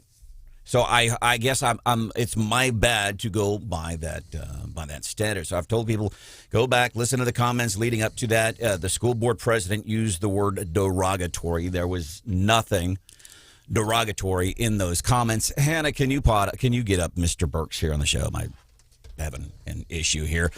So there are two seats. One seat, absolutely for sure, is going to be filled by somebody new. Delastrini Wilhoit on the school board, who, by the way, I reached out to her personally and gave her much kudos last year when she said it at a school board meeting. She said, we've been getting it wrong. We have new info. We need to. Man, I applaud her. I'm actually kind of sorry to see her go, but that seat is for sure gone. Another seat, Blake Willoughby, he's running for re-election. I know that I would not vote for that because I already know. I don't need to interview. I already know. I've seen what you've been doing. I personally don't want that. If you're a parent, if you want to vote for him, that's fine. But let's check out this guy, Adam Burks. Let me start here. Adam Burks running for school board, Columbia Public School Board. In your mind, what is the biggest issue within the school district? Right now, I believe that our biggest issue, and you can kind of tell from the clip that you just played earlier, is that we have lost trust and faith in our community that the school board could run the school efficiently. All right, and I agree. And here's why I agree with that. And it's not about attacking the school board, man. We're talking about kids. It's not about attacking schools. It's really not. These things that we are saying is real. And that has been my personal experience in trying to deal with them in a lot of occasions on this end of things. And then the parents, I'm hearing the same exact thing. Adam Burks, 4 kids who have all attended Columbia Public Schools since kindergarten, works for Midway USA as the safety and facilities manager for the past 11 years. For 19 years, he's been with the Boone County Fire Protection District. Went to Columbia College, William Woods University. You got everything there. And I'm interested in your background, like emergency response, Boone County Fire Protection District, for 20 years now almost. And you want to run for school board. Is there some kind of correlation with you rescuing people and victims? Is there a correlation to what you're trying to do here? Rescue our kids, rescue a horrible school board? Well, first and foremost, I have a passion to serve my community. And you could tell that with the service that I've given to the Boone County Fire District. My wife and I believe in our public education system and putting our students first. And I just feel like with my position that I have here at Midway USA, the relationship I have with the community members, that I could help be a voice for the students, parents, and staff of CPS. So let me ask you, by the way, our guest, his name is Adam Burks, running for Columbia Public School District. We spoke with Andrea Elizabeth yesterday. That interview posted in the Wake Up Columbia podcast. Wake Up Columbia on demand, anytime, all the time. And we'll have the other, I think there's one more candidate out there. There had been 4. I think one of them has dropped out. What was it? So you've got 4 kids in the district. They've all been there since kindergarten. You hadn't run before. You've got, I think one of your oldest kids is like 14 years old, something like that. So they've been in school for a while. You never ran for a school board then, at least that I'm aware of. What was it in the past few months that you said, I got to do this? I'm guessing there's got to be a straw that broke the camel's back. Yeah, there is. Our second oldest son, Wilson, last year was diagnosed with a medical condition where he's been non-weight bearing for about a year. He underwent 2 major surgeries and is wheelchair bound for a period of time until his hip could heal. And we really struggled as parents of working with the administration of CPS and getting what he needed. It took us several months to get a 504 meeting, to get him transportation, to get him set up so that he could attend school at West Middle. And my wife and I felt as hard as we had to fight to get that, we know that there's other parents out there that were going through the same thing, and that just wasn't acceptable with us. Yeah, by the way, this had been an issue in my eyes. Sorry, Adam, didn't mean to interrupt you. This had been an issue in my eyes because I'm guessing because there's a lot of people listening right now. We've got 18,000, 19,000 kids in the district, roughly 40,000 parents, last estimates from the former head of the CPS, Dr. Pete Stiepelman, a couple thousand. So you're talking over 60,000 people, plus we're all taxpayers. There's that, too. 60,000 people are affected by decisions that these people who have to hire somebody to do I found Robert's Rules of Orders online book for $4.95, but they're paying $1,500 to bring somebody in. It's all nonsense. It's the communication. This stuff, I'll have you know, was going on even pre-COVID. Don't think it's a bunch of PO'd parents. Well, the COVID, I didn't get. It's not that. This stuff, as a matter of fact, what you related to, students that have learning disabilities, physical limitations, that has been an issue for a long time. The bigger issue, communication. And it sounds like that's kind of what's done it for you, too, is and it's not just, I want to be clear here, crystal clear. It's not just the lack, hear me now, it's not just the lack of communication. It is the way when you do get communicated to. And I'm saying this from my own personal spirit, which is fine. But when I see communications from parents and teachers, and these parents are sending me these communications they're having with the school district, it's just mean. I can find a bunch of dastardly adjectives to describe how poor they are at communicating with parents. It's sad. It really is. Is that your take as a parent? It is. We have lost transparency with the school board and the administration and that two-way communication. I just feel as a parent, and so does my wife, that we just feel like we're over here talking and nobody's listening and nobody's paying attention. And that's just not acceptable with us. Exactly. And so it's when they do communicate, it can be acerbic, and they try to show they're smarter than you. This is my experiences, and this is what I hear from parents. And it was going on before COVID. And that is incredible. It's just BS. All right, so this guy, Adam Burks, works for Midway USA, Safety and Facilities Manager. He has been with the Boone County Fire Protection District since 2002. He's been going and saving lives and saving people, and now he wants to go and save, and I'm with him on this so far, go and save this poor excuse for a school board right now. And there are some fine teachers and fine students, and there are a bunch of people this morning. We're coming up on 8 o'clock that are going to be going into classrooms, and not just in Columbia. And there's kids getting kicked out of the school because they're not wearing masks. There's kids that would like to have the choice that were wearing masks before because they felt pressured, not peer pressure.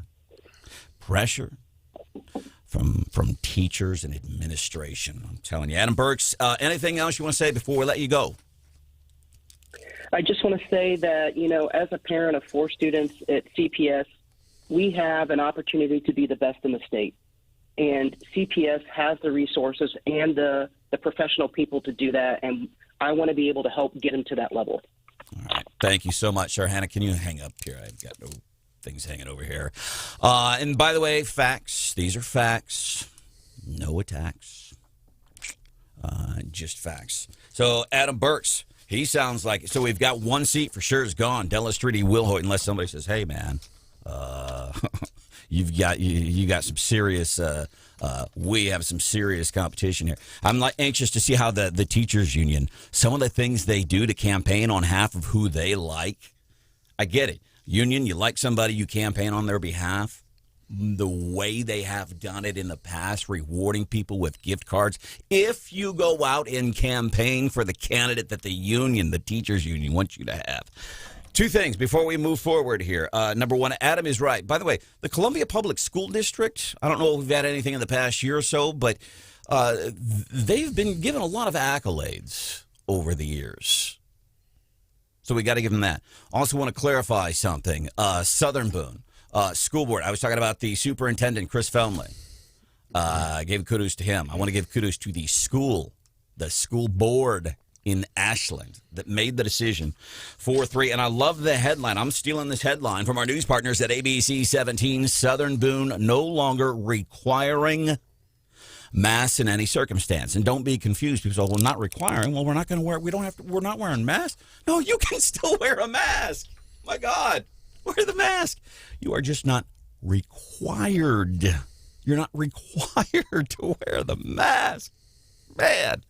Coming up here at 93.9 The Eagle. Check this out. Hannah, can you give us just a quick taste of our new open that I was surprised with this morning? Because we've been using our Wake Up Columbia jingle open for several years.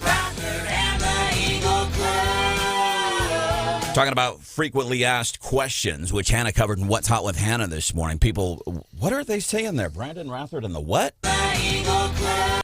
And people thought it was the Evil Crew. Yeah, that's exactly what it said. Here's the new one. 93.9 The Eagle. What is happening? Broadcasting live from the Zimmer Radio Group World Headquarters. Great news for the American people. This is Wake Up Columbia with Branden Rathert, featuring Stephanie Bell, news director Brian Hauswirth, and Hannah, the producer. This is why we listen to you. Get ready, pal. And now, here's your host, Branden Rathert. I like it. What do you think? 874-9390. 874-9390.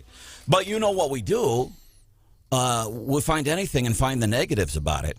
Because apparently somebody years ago said that's what a radio talk show host has to do. They have to be negative and complain and whine for 3 hours about stuff. I don't subscribe to that.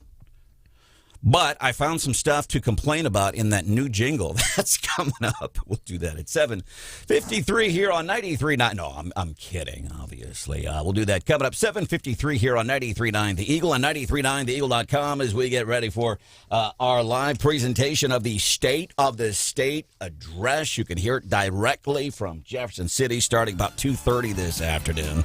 I'll be there getting you some insight that only some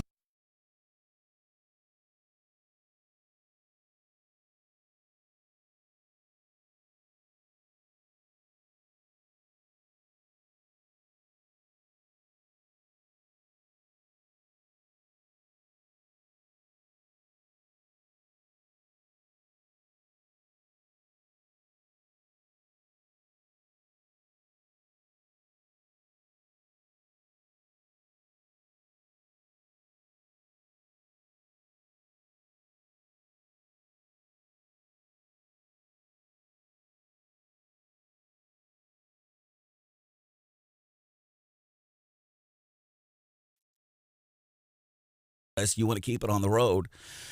And that's what they do.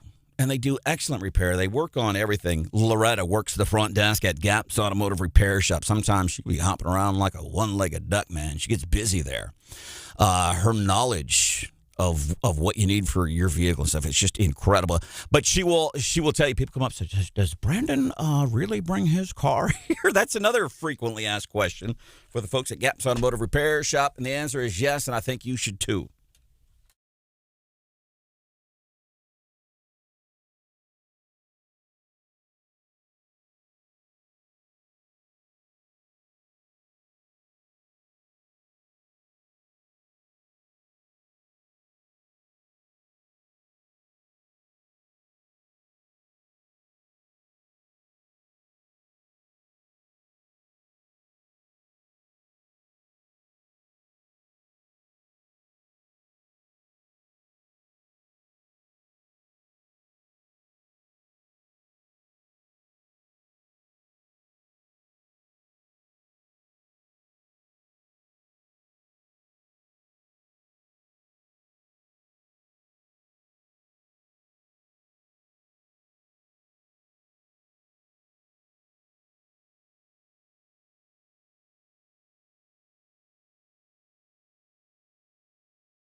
political opinion, we got your back. Wake Up Columbia, 93.9 The Eagle. And how can the voting rights failure not be seen as some type of a metaphor for these challenges? I'm telling you, some of the best moments, I kid you, bear with me for just a second. Some of the best moments on TV yesterday when it came to politics happened on CNN. That's Jeff Salaney asking Jen Psaki to her face. How can this Voting Rights Act, how can it be considered anything other than a failure? And anything but a metaphor for Biden's first year in office. This ahead of, he's giving a speech today. Fox going to be previewing that for us coming up here at 8 o'clock. And hope you are joining us 2:35 this afternoon. There's important things that will come out of the State of the State address here in Missouri. And Governor Mike Parson today, he's going to be delivering some things that will, they're going to, the things that we're going to deal with, things that will happen, things that can get in our way. What's the preview? What are we going to hear from that? We're going to be covering that for you this afternoon, 2:35, and we will be inside the Capitol, bringing it to you directly. We're going to be chatting with various lawmakers to try to get, because you can't get the inside scoop on something. You can't get the inside scoop on what's happening in Jefferson City if you ain't inside the Capitol. Or at least some of the fancy restaurants, that might be more, you might get more stuff there. Welcome to the show. Stephanie Bell, Brian Hauswirth have the day off. All right, so we've got for years, we've been doing the Wake Up Columbia Jam. I don't know, it's been years now. And now we have a new show open, and people are responding. And it sounds, here's a little taste. 93.9 The Eagle. What is happening? Broadcasting live from the Zimmer Radio Group World Headquarters. Great news for the American people. This is... So here's my first thing, because now I got to go negative, right? Because that's what radio people, the stereotype. Well, now you got to get negative. You got to complain. That's just absolutely not true. But it's not true, but you're going to play into it. If I were a radio talk show host, which I'm not...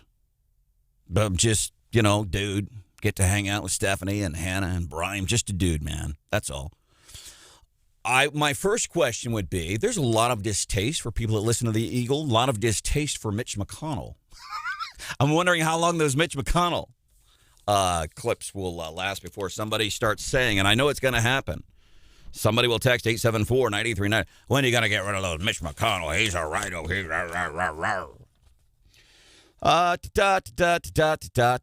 Here's what we're saying. Cindy G says it sounds more podcast and less radio. But, see, there's the but. That's from Cindy, 874-9390. I really like it. Susan, I love the new opening. I wish I had better speakers in my car to do the bass justice. Amen. Susan, love where your head's at. It's like edgier to me. It's different and I like it. Yeah. Tom says, yeah, because that old open was like 5 or 6 minutes long. We spun that through the O'Reilly factor. That's obviously not true. So you'll be able to hear this coming up again, I don't know, like a little bit after 8 o'clock, like 8:05. Play it again. You can hear it. You can weigh in on what you think. Andy Humphrey is here, too. House yesterday voted on a new congressional district map. It was 6-2 v. 7-1. How did it go?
Can talking persuade Russia not to invade in Ukraine? I'm Dave Anthony, Fox News. The threat to Ukraine is unprecedented.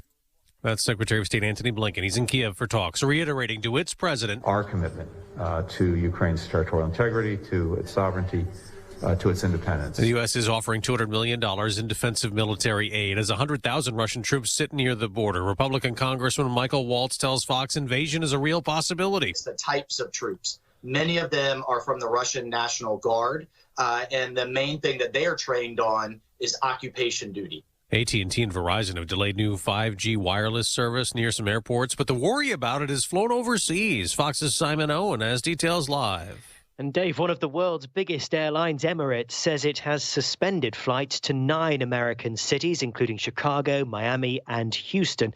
Other airlines are reporting various disruptions, with some simply switching aircraft. They say the FAA's concerns center on Boeing 777s. The FAA is worried new 5G cell phone signals might interfere with some altimeters, which measure how high a plane is flying. Dave? Now, Simon, for the first time in months, President Biden will hold a news conference taking questions on a lot of issues. He may tout the new website for Americans to order 4 free at-home COVID test kits. The long shipping timeline, 7 to 12 days, with the first orders going out in late January, may outrun the Omicron peak. And moreover, the administration included no way to collect data on at-home positivity rates, forcing some states and towns to launch their own forums for results. Fox's Jackie Heinrich. Next week, we can go to pharmacies, community health centers to pick up free N95 masks. There's news out of the University of Michigan, an almost $500 million settlement with hundreds of people who claim a former sports doctor there sexually assaulted them. He died in 2008. America's listening to Fox News. Why does Walgreens offer copays as low as $0 and 90-day refills? Because we care about Medicare, so you don't have to. I mean, do you really care to hear me go on about same-day prescription delivery making your life easier? Or how there's a pharmacy expert available 24/7 and one-click refills? Well, I just did anyways. Fill your Medicare prescriptions with Walgreens and save. $0 copays apply to Tier 1 generic drugs and select plans with Walgreens as a preferred pharmacy. Restrictions apply. See walgreens.com/Medicare for complete details. Watching TaxSlayer calculate your refund feels like climbing to the apex of a roller coaster. Here we go! And flying down the tracks. At maximum refund speed. File for free with TaxSlayer Simply Free and get your guaranteed maximum refund. TaxSlayer. File fearlessly. And now award-winning news coverage with Andy Humphrey on Hot Talk 93.9 The Eagle and 93.9theeagle.com. 93.9 The Eagle News Time with Robinson's Cleaners, 8:03. Robinson saves you time, currently 28 degrees. We might see a chance of flurries between 10 and noon this morning, otherwise cloudy with a high of 31. Good morning, I'm Andy Humphrey. Missouri's governor will have his annual State of the State address today. Governor Parsons' speech will begin at 3 p.m. in the House chambers. The governor will outline his hopes and recommendations for the legislative session underway now. Parsons has already submitted a supplemental budget that would give a pay increase to state employees. You can listen to the State of the State address at 3 o'clock today on 93.9 The Eagle.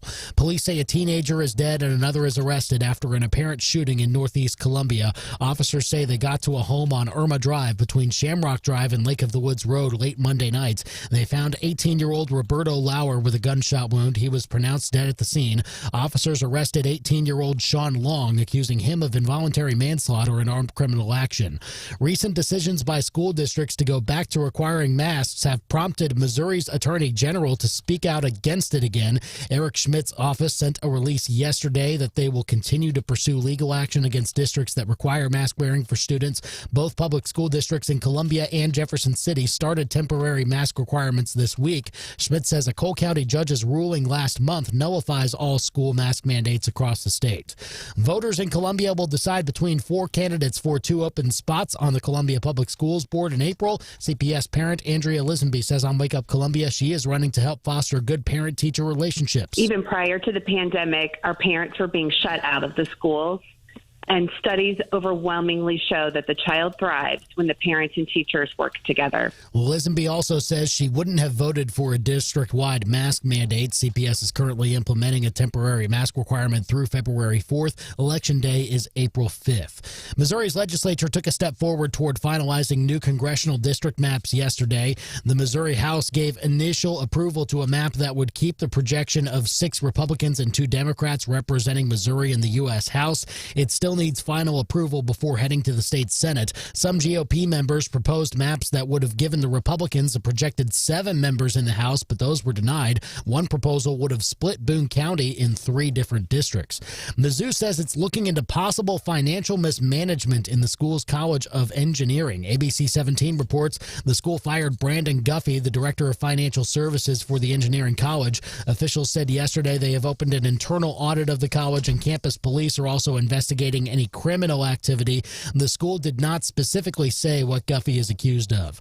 93.9 The Eagle News with MU Healthcare. Join us February 24th and 25th for the 14th annual MU Healthcare Children's Hospital Miracles for Kids Radiothon. Give now at muhealth.org/radiothon. It's 8:06.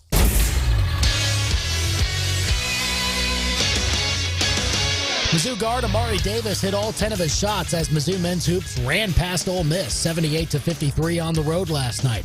Davis is the first Mizzou player since 1992 to go 10 for 10 from the floor in a single game. He finished with a team-high 23 points. The Tigers got their first true road win of the season and improved to 8-9 overall and 2-3 in conference play. They are next in action at Alabama on Saturday. Asia Blackwell earned SEC Co-Player of the Week honors for her efforts for Mizzou women's basketball last week. The junior had 53 points and 29 rebounds over the Tigers' 2 games against LSU and Georgia, which were both losses. Mizzou's next contest will be tomorrow night when they visit Vanderbilt. Mizzou football officially welcomed in 8 transfer players yesterday. One of them is a former local standout.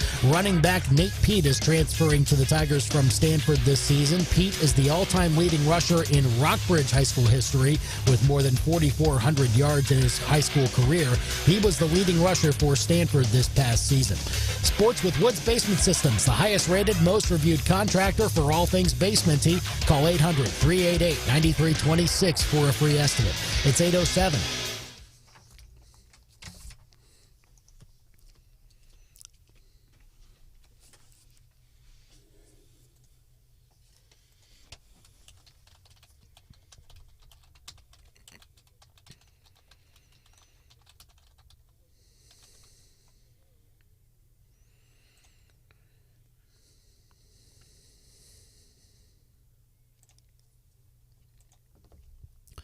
Weather with Club Car Wash. Get an unlimited membership for just $20 a month. See more details at clubcarwash.com and find a location near you.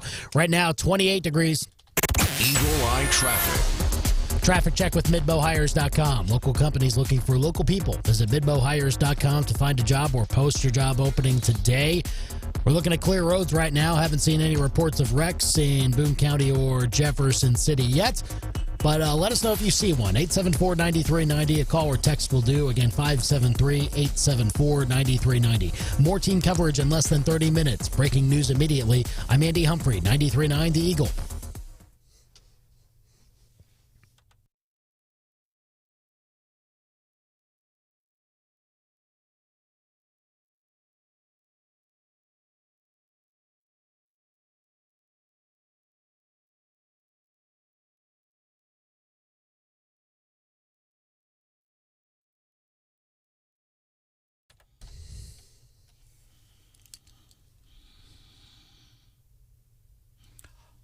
Sorry.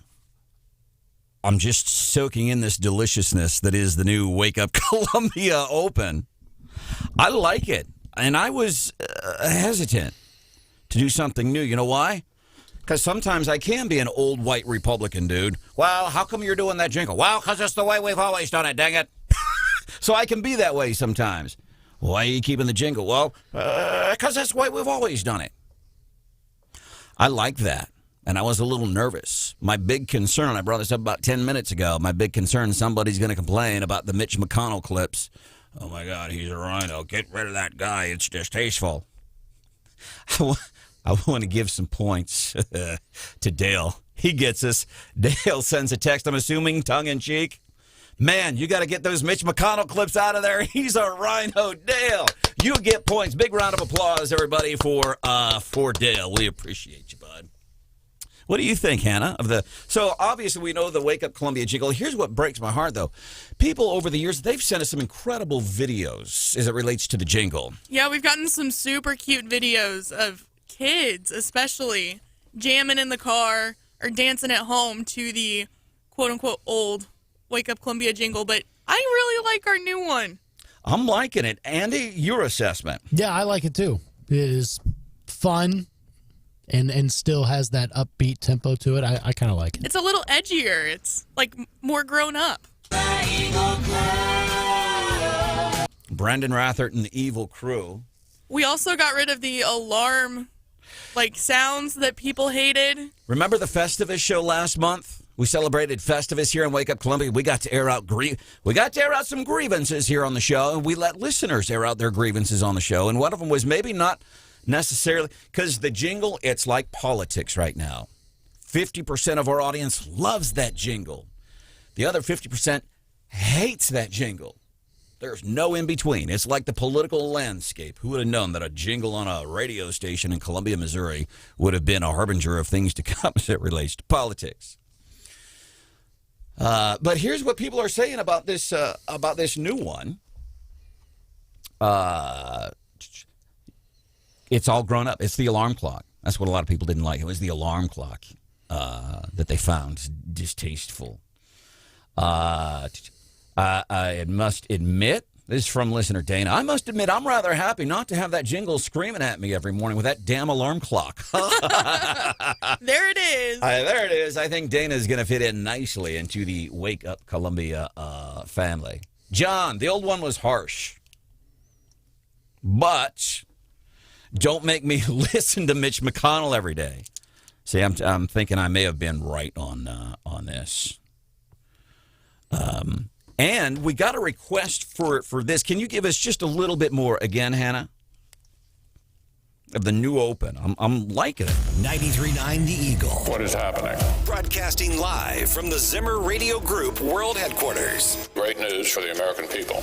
This is Wake Up Columbia with Branden Rathert, featuring Stephanie Bell, news director Brian Hauswirth, and Hannah, the producer. This is why we listen to you. Get ready, pal. And now, here's your host, Branden Rathert. I like it. Somebody said, hey, what about the one you guys did, I don't know, like a year ago? And it was somebody with Shags from our friends over at KCMQ. And I'm like, what are you doing? Oh, I remember what it was. It was Cosmo from Y107. So let's welcome Cosmo into the studio. Now, Cosmo. Yes, there we go. I love that. Shags and Trevor are pretty creative, but we got you. What am I? Oh, I'm supposed to over go this way a little bit so we can see on YouTube where you can watch us live. Hey, I'm Brawny Man. I got the paper towels. How you doing? You do look like the Brawny I know. dude. Every time I wear this flannel shirt, everybody's like, what are you going to chop down a tree there, Paul Bunyan? What are you doing? You look good, though, man. Well, thank you.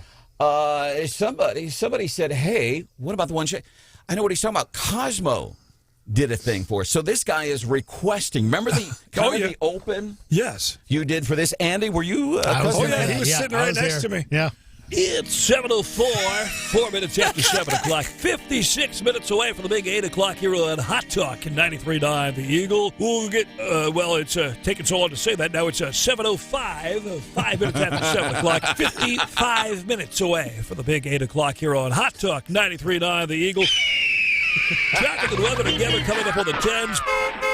But before that, here on Hot Talk 93.9 The Eagle, we'll go live to the dugout. Andy's hitting 3 for 3 on the day. He's got sports in his shorts. We'll talk Cardinals, Royals, Tigers, and some little cute kid doing cute baseball stuff.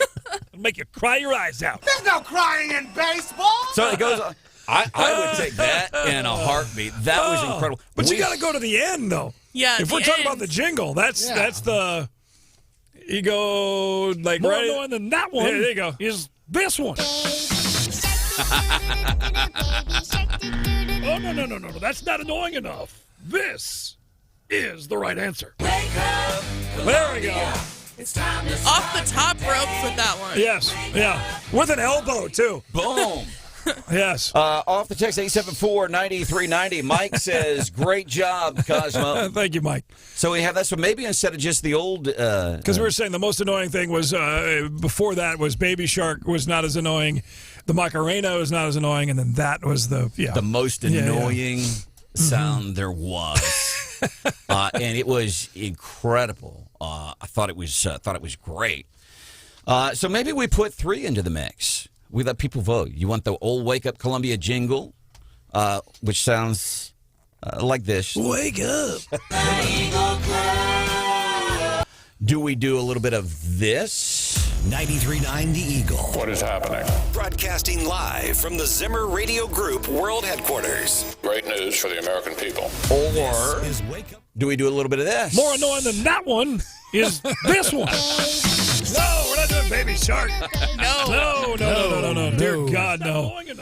No. So, there's your I pick. mean, I know the new one you got with the news drops and all that stuff. Like that's like a produced intro, not to use too much radio lingo or whatever. Yeah. Those are neat and fun, but there's something. Maybe some other parody songs. You need, some other genres of music.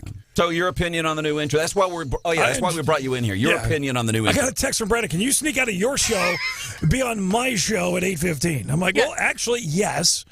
Really quickly, but I had no idea why until I walked in and Hannah's like, get in there quick, hurry, go. Well, no, so Cosmo walked in, he's like, what did Branden want from me at 8:15? I don't know.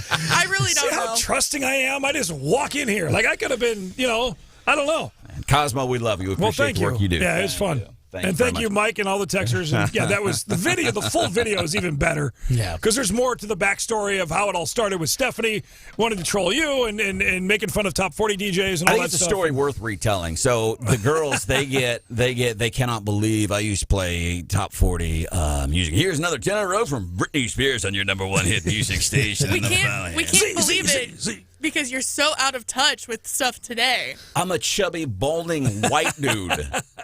You didn't spin Britney Spears records and say, yeah, sure did. Sure did. And so anyhow, I would talk and I would laugh about that. I wasn't making fun of people who do top 40 radio. I was making fun of myself because exactly as Hannah just told you, I'm a white, unhip dude. Yeah, and at that time, Stephanie Bell was fairly new to broadcasting, and so she was taking it seriously, like, Cosmo and the top 40 guys are going to get ticked off that Brandon's making fun of them. So she comes to me and says, hey, you want to troll him back? I'm like, absolutely. So I didn't know, but Stephanie was like a little wigged out about this because, talk about another old white guy, Stephanie grew up listening to Cosmo. And she was more excited to have met Cosmo than to be a part of Wake Up Columbia. And her kids are huge fans, too. Yes, kids, the family listens to Cosmo on Y107. And I'm just like, my goodness. And speaking of which, I got to get back to my show. I just remembered I'm on the air. Jeez. Thank you, Cosmo. So Stephanie was like, man, he's making fun of Cosmo. Brandon's on the air making fun of Cosmo. I'm like, no, that's not what's happening. I was making fun of myself. Steph was afraid you were starting a turf war here at Zimmer Radio. Yeah, well, I don't do that. So anyhow, Cosmo made that open, which was just incredibly brilliant. Sandy Paulson says, oh, great, y'all had to play the Baby Shark song now. Tell Hannah Edgy would be using the music to Thunder Kiss from White Zion. Amen. As a matter of fact, I'm all about that. What do you think? You like the new intro a little bit? Are you liking that one? Am I what? The intro. Oh, was that my cue to play it? Yeah. Sorry. 93.9 The Eagle. What is happening? Broadcasting live from the Zimmer Radio Group World Headquarters. 874-9390. 874-9390. John says, I like the old one better. Don says, Branden is making the assumption that Mitch is a rhino. No, I am. Let me be clear here. And I'm clearing this up. No, seriously, because this is what happens. Yesterday I had a conversation with 2 people. They messed up what I said, and it matters. It matters. We had a guy, Brian Hansen turned us on to this. We had a guy call and said, you were talking about something, and I'm going to my doctor today, and I'm going to tell him. I'm like, no. That is not what I said. I did not say that Mitch is a rhino. Let's be clear here. What I said is a lot of people will get upset. They're going to call and complain. Why are you playing those clips? Because Mitch is a rhino. I did not say that This is like your number one thing. Because like if you think that somebody misunderstood the tiniest piece of something that you said, you like spiral about it. Because it matters, Hannah. You're exactly right. I agree with you 100%. Don't take something that I say and get it wrong. Get it right because it matters. It does matter. I did not call Mitch McConnell a rhino. Is what I said. People are going to get upset. And they're oh, Mitch is a rhino. Why are you playing that? It does matter. When you have a guy calling the station, hey, I want some more info. You were talking about this new medical thing, and I want to talk to my doctor about. Hey, don't go to your doctor here in the community, and because here's what happens. Hey, I heard on 93.9 The Eagle this morning that I can take this stuff and pour it in my eyes and I'll have x-ray vision. So when somebody is at a doctor's office saying they heard something outlandish on my show here, yeah, it does matter. It is important. To be crystal clear, 874-9390. Scotty, welcome to the show. What's up, buddy? Hey, I'm just chiming in on y'all's jingle or your intro music. Yeah. You guys trying to figure out your intro music for your show, it's kind of like a Christmas present. All right? It doesn't really matter what the rapper is, how pretty or how dull. It's the contents inside. Y'all can rap this about any way you want to rap it, and it's not going to matter one lick. You guys are the bomb. Y'all rock. You keep it real. So you can either just say, hi, 93.9 Morning Show, and that'll be just as good as, hi, welcome and good morning today. It's 93.9 The Eagle. Yeah, it's not going to matter. Y'all rock. So whatever you want to use is just fine. Scotty, let me say this. Keep going. Oh, my God. Scotty, we love you. Thanks for being a part of the show this morning here on Wake Up Columbia. We appreciate it. All right, some more thoughts.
Opinions on social issues. We throw those around too. Wake Up Columbia. 93.9 The Eagle.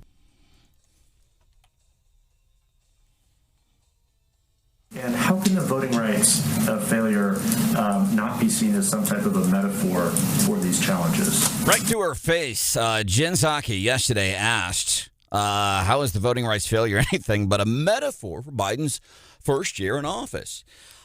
It's not the question itself. It's that came from CNN's, a CNN reporter, also on CNN yesterday, John King, going off on the lack of pressures from Biden. And he compared, here's the number that Trump did, here's the number Obama did in their first year, here's the number that even going back to W, here's the numbers that they did. And he is a journalist, and he is frustrated that the lack of access to the guy who is president of the United States of America. But you can understand why they don't want to put him out there. Every time the guy opens his mouth, he makes it worse for them. Last time he opened his mouth last week in Atlanta, and it's the stumbling and bubbling. We know that. We know his mental faculties aren't all there. I don't expect he'll even be president by 2024. But it's what the nasty stuff that he said last week. He called me and you racist. He compared us to some pretty ugly people in American history. That's bad. By the way, somebody wants to know, how did Jen Psaki answer that question? You know how she answered it. It sounded kind of like blah, blah, blah, blah, blah, blah, blah, blah, blah. So here's some things happening here in town today. So Southern Boone, and I love the headline. Want to read it verbatim. Our news partners at ABC 17, Southern Boone no longer requiring masks in any circumstance. People wonder why the Ashland community continues to grow. I think it's incredible. We have a new city manager, Mr. DeCarlin Seewood. You'll be able to go and check that out on the Wake Up Columbia podcast. Wake Up Columbia on demand, anytime, all the time. And then really the big thing today, the governor is going to be doing our State of the State. We will be inside the Capitol. We are going to be carrying that speech live. The other thing we're going to be doing is chatting with some various lawmakers. Because how can you get inside info about what's happening from your state government if you ain't inside where a lot of it happens? We'll be there today. Coverage starts at 2:35 here on 93.9 The Eagle and 93.9theeagle.com. I think coming up here at 8:30, Fox News is going to be previewing what Biden might be talking about today. And then Andy Humphrey joins us. Attorney General Eric Schmidt, in effect, tells the Columbia Public School District, all right, I'll friggin' do it again. Go ahead. By the way, just a question, no answer here. Who are you liking right now in that 2022 U.S. Senate race? We might cover some of that coming up here at 6:35 on 93.9 The Eagle. I have your ABC 17 storm track forecast. High 31 today. Then tonight, overnight low down to 4 tomorrow. High 18. Feel Good Friday, we rebound a little bit, high of 27. By the way, somebody texted via 874-9390. Don't care what you do with the jingles like Scotty. Just do a good show, and don't get rid of the Friday opens. We appreciate that, Tricia. Right now, it's 32 degrees. Stop by Club Car Wash. Get an unlimited membership. Unlimited memberships at Club Car Wash start at $20 a month. Fox News, I'm Chris Foster. The website covidtest.gov is up and running to request free at-home coronavirus tests. Coming next, 400 million free N95 face masks. Those masks will come from the Federal Strategic National Stockpile and get doled out through pharmacies and other community sites. The CDC updated its guidance urging Americans to use N95 or KN95 masks rather than loosely woven cloth masks. Fox's Jill Nato. Secretary of State Antony Blinken's in Ukraine, meeting with that country's president, Vladimir Zelensky, about the Russian troops on his border. We've made very clear to Moscow that if it chooses to renew aggression against Ukraine, it will be met and it will face very severe consequences. And again, that's coming not just from the United States, but from countries across Europe and beyond. Secretary Blinken meets with Russia's Foreign Minister Sergei Lavrov in Switzerland Friday. America's listening to Fox News. And now award-winning news coverage with Andy Humphrey on Hot Talk 93.9 The Eagle and 93.9theeagle.com. 93.9 The Eagle News Time with Robinson's Cleaners, 8:31. Robinson saves you time, currently 27 degrees. Good morning, I'm Andy Humphrey. State employee raises could be one of many topics that Governor Parson brings up this afternoon. The governor will lay out his own desires for action in this year's legislative session during his State of the State address. Parson may also touch on workforce development and the COVID-19 pandemic. The speech begins at 3 p.m. at the Capitol Building in Jefferson City. You can hear it live on 93.9 The Eagle.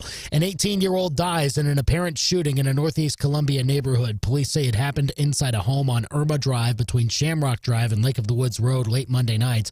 Officers say Roberto Lauer of Columbia was found with a gunshot wound and later pronounced dead. Another 18-year-old, Sean Long, was arrested for involuntary manslaughter and armed criminal action. Authorities are still investigating.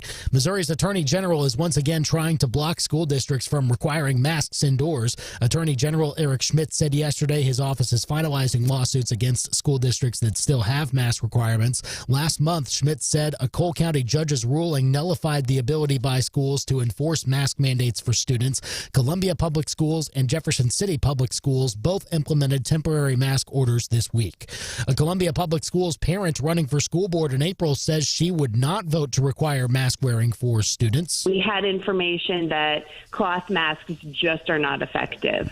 And so based on the pediatricians and other specialists I've talked to, the risk of wearing a mask outweighs the benefit of child development, and so I would have voted no. Andrea Lisenby says on Wake Up Columbia that if elected, she would prioritize creating good parent-teacher relationships in the district. She is one of 4 candidates running for 2 open spots on the school board. The Missouri House has given initial approval to a new congressional district map. House members voted 84-60 yesterday in favor of a map that will keep Missouri's projected representation of 6 Republicans and 2 Democrats in the U.S. House. Some GOP members proposed a few maps that would have flipped one of the Democratic districts to Republican. One of those proposals would have split Boone County into 3 separate districts. The new map still needs a final vote by the House. An official with Mizzou's College of Engineering has been fired for alleged financial mismanagement. ABC 17 reports the university announced yesterday the school fired Branden Guffey, the college's director of financial services. It's not clear what the allegations are against Guffey. The university says it has launched an internal audit and an MUPD criminal investigation. 93.9 The Eagle News with Hemi Construction, with homes and lots in the southwest neighborhoods of Chapel Hill Meadows, Nursery Heights, and Creek's Edge. It's 8:34. Mizzou men's hoops earned its first road victory of the season last night in a 78-53 blowout of Ole Miss in Oxford. It was a historic night for guard Amari Davis, who was a perfect 10 for 10 on field goals for 23 points. He's the first Mizzou player to hit all 10 of his shots in a game since 1992. Mizzou is now 8-9 overall and 2-3 in the SEC. The Tigers will have another road game on Saturday when they visit Alabama. Despite 2 losses in the past week, Mizzou women's basketball's Asia Blackwell still earned a weekly award. Blackwell was named co-player of the week in the SEC yesterday. She had 53 points and 29 rebounds over 2 games against ranked opponents LSU and Georgia in the last week. Mizzou women's hoops plays at Vanderbilt tomorrow night. A former Rockbridge football standout is taking his talents back to Columbia. Mizzou football said yesterday that running back Nate Pete will transfer to the Tigers for next season. Pete spent his first few years in college at Stanford and led the team in rushing yards last year. He is the all-time leader in rushing yards at Rockbridge. Pete is one of 8 transfers that Mizzou football has brought in so far this offseason.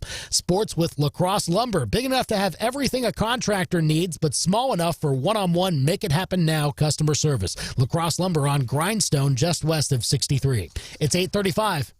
Eagle Eye Traffic. Traffic with MidbowHires.com. Local companies looking for local people. Visit MidbowHires.com to find a job or post your job opening today. Good job so far, folks. Thanks for, staying safe on the roads. Thank you for not creating. Here's what I heard there. Thanks for not creating more work for me. Thanks for driving safe and using. That's one thing, and then thank you for not causing wrecks on the road. Continue to do that, and let us know if you see a wreck on the road. 874-9390 with a call or a text. Again, 573-874-9390. More team coverage in less than 30 minutes. Breaking news immediately. I'm Andy Humphrey, 93.9 The Eagle.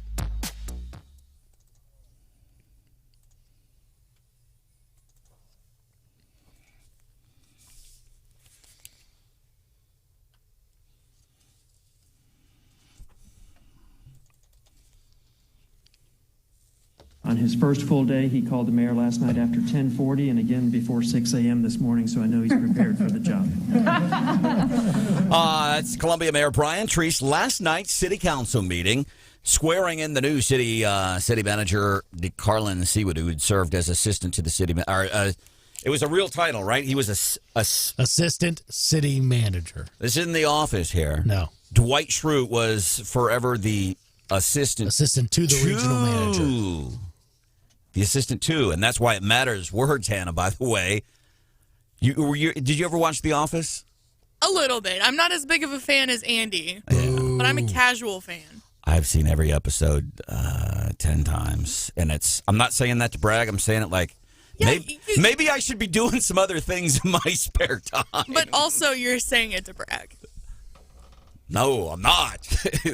But the whole thing with the word, you're not the assistant manager. You're the assistant to the manager. So it is a big. I don't know what the difference would be in pay, but it's a difference. So Mayor yesterday, Brian Treese, swearing into Carlin Seewood, who'd served as assistant city manager for several years. John Glasscock, of course, retiring. His last day was this past Feel Good Friday. I like that. He said, you know what? I'm going to make my last day. Before I retire, I'm going to make it on a Feel Good Friday. And I'll bet you $1 he wore some red, too, because we celebrate Red Fridays around here on the show. Thanks for being here. This is Wake Up Columbia. Something we can do for you, 874-9390, 874-9390. So we've got this, the jingle, and we'll have to continue this over, I think, the next couple of days. So for years, we've been doing the Wake Up Columbia jingle. And we have a new open. So that's the jingle we've been using for years. People have been weighing in on this. And I think it's right now, the consensus is pretty much people are on board with the new. I like it, Hannah. And here's what Hannah and I did. So I didn't hear it before it went to the show this morning. Because I told Hannah I want my natural reaction. Well, and lots of times something sounds different when you were just playing it off of our computer than it sounds on air for whatever reason. And it sounds good. And Hannah and I think share the same opinion as Andy does. You're liking it? Yeah. All right. So we'll continue this. It seems right now via text 874-9390 a lot of people are liking it with respect to the former open here on the show. So the other thing happening here in town, City of Columbia trash bag vouchers. They're supposed to be coming Monday. I asked a printer. Yeah, I forgot. I saw Brian Kermsey, Whip Print Shop. By the way, Whip Print Shop and D Sport Graphics. I love both of those small local businesses. D Sport Graphics, because of your support, people going out and supporting local businesses.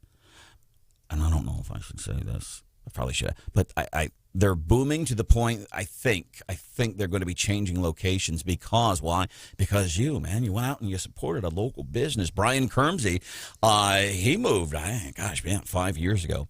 But anyhow, I asked one of them, like, hey, this thing with the trash bags, we joke about trash all the time here on the show. People come here from out of town. I'm like, why do you spend so much time talking about trash? You know, because it's a big deal here. That's why. So apparently, and I know Brian Hansen, who is the host of the Gary Nolan Show. Brian Hansen will tell you all about, as will thousands of other people, talk about these dang trash bags and how silly really the whole concept of trash is in Columbia. I don't see why we haven't been able to nail this thing down, man.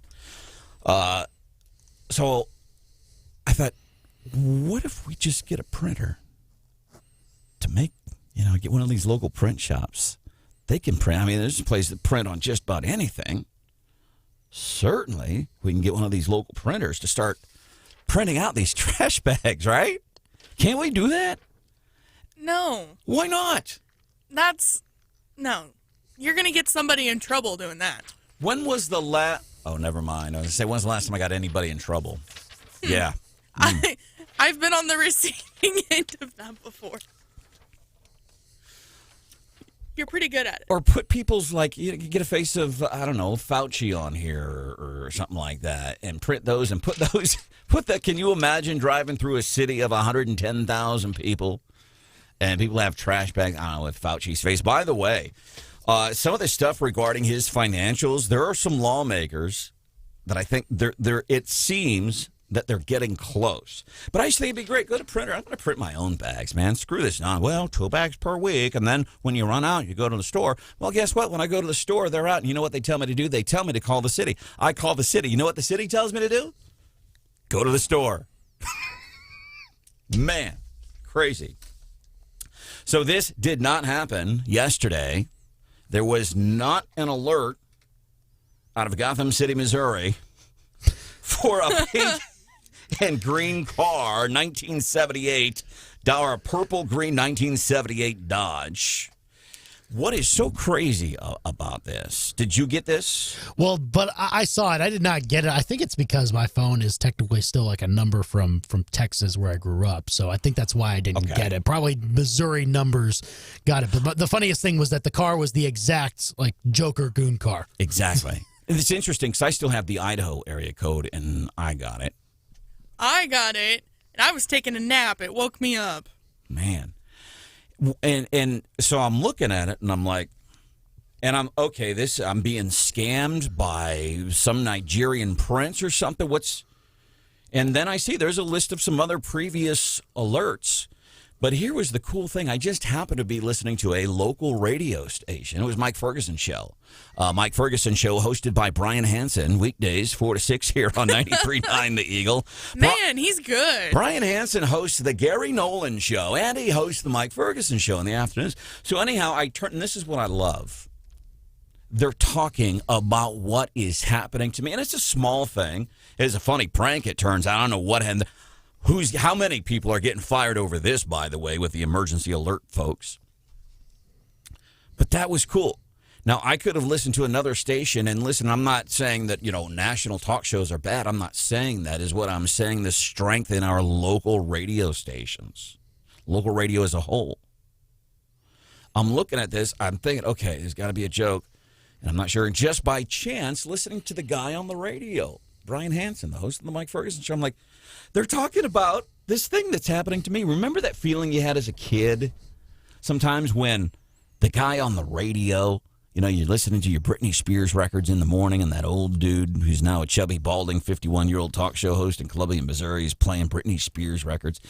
But the guy, would be talking about the concert that you were at last night.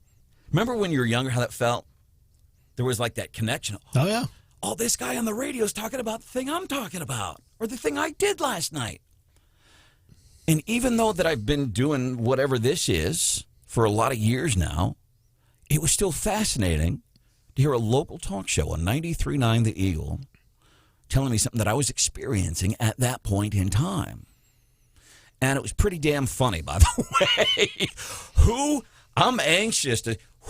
How on earth did an emergency alert go out with the description of a Batman car? And here's what I loved. Well, so they did say that it was supposed to be a test, but I think a lot of people's gripe was that it didn't say that it was a test anywhere in the message. Like, it looked legit. And before the Highway Patrol released their statement, I saw people saying that they must have gotten hacked. Like, that was what people's first instinct was. It's like, you could have saved a lot of trouble if you would have just put, this is a test, in your little notification. Yeah. And even at that, it just caught so many people off guard. So, and I hope, I don't know, probably somebody's going to get fired. I think that's kind of a big deal. You talk about the Amber Alert system. We know what it stands for. But as we were talking about hot mic moments last week after Fauci was caught on hot mic saying something he didn't want other folks to know. And Hannah and I got talking about like hot finger moments. You send the wrong text to the wrong person and you're like, oh. And I've done that. And that is horrifying. And we talked about this because it had happened to Hannah just last week and it happened to me just last week on the heels of the Anthony Fauci hot mic moment. We got talking about hot fingers on 93.9 The Eagle. And it's horrifying. I cannot imagine what this individual, when that went out, and that person, whoever hit send, and then realizing what they did, I don't know how on earth you would react to something like that. something we can do for you this morning, please let us know. 874-9390, State of the State. We are there, 2:35. You get to hear the insight of what's happening because we are going to be there. 93.9 The Eagle is going to be carrying this live. Additionally, we're going to be chatting with lawmakers. And here's the thing. I love doing this, chatting with lawmakers that aren't necessarily in our district because we get kind of that sense of what other folks are saying about us. Coming up here at 8:50, we're going to be featuring an NFLer, lifelong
The talk show for awesome folks like you. Wake Up Columbia, 93.9 The Eagle.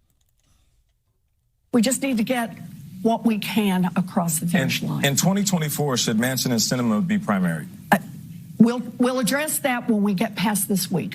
So in other words, past this week, we'll see how they vote. And if they don't vote the way that we want them to vote, we are going to penalize them. Elizabeth Warren on CBS. Okay, let me ask you about 2024. Do you believe that President Biden is up for the job? President Biden's running for re-election. I expect to support him. But in the question. Okay, let me ask you about 2024. Do you believe that President Biden is up for the job? Do you believe he's up for the job? You know, you think he can do it because he's 364 days, 365th day in this thing. Barely doing it now, Elizabeth Warren. Can he do it? Not answering that question, but I'll say he's running for a re-election in 2024. See how they do that? Don't answer the question. Welcome to the show. Wake Up Columbia. Stephanie Hauswirth. Stephanie and Hauswirth have the day off. Not Stephanie Hauswirth. Stephanie Bell, Brian Hauswirth. They have the day off. Check this out. Hear what this former NFL defensive back, lifelong Democrat. His name is Jack Brewer. Now, I don't know if I remember that name from the NFL. He played a few years. But his name is Jack Brewer, lifelong Democrat. And he switched parties, which, okay, that happens all the time. Incidentally, two more Democrats in the U.S. House of Representatives have said they are not running for re-election. One of them said, well, basically my district was drawn out. I don't buy that. They know. They don't. A lot of these Democrats just simply don't have a chance. They're not even trying now. They're dropping out at least, I believe, 26 of them saying they're not running for re-election in the U.S. House of Representatives. But this guy, he's talking about, and this is on the heels. We've seen the polling. I think some of the greatest flips ever. More and more Democrats is polling. I think as a matter of fact, it was talked about on the Gary Nolan show. We covered it. It's there are people, they are switching from the Democrat Party. They are going Republican. Now, I say I'm independent, that's me personally, but I hold conservative values. That's where I am. So these people, we see them switching, and now we have people. We see the Dems turning on each other. They're turning on Kamala. By the way, she's hired some new communications director. This new communications director, wokeness stuff. Well, they've uncovered tweets from 10 years ago that, not espousing woke views. So now he's coming under fire. And he was part of this whole thing to rebrand Kamala. It's not working. So I thought interesting.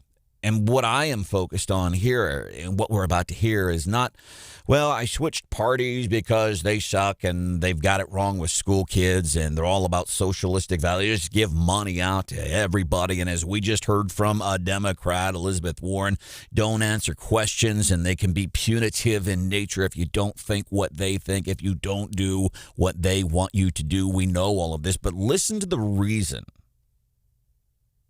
And he distills it down. Why he switched. 7 years ago, I started to see something different in our nation.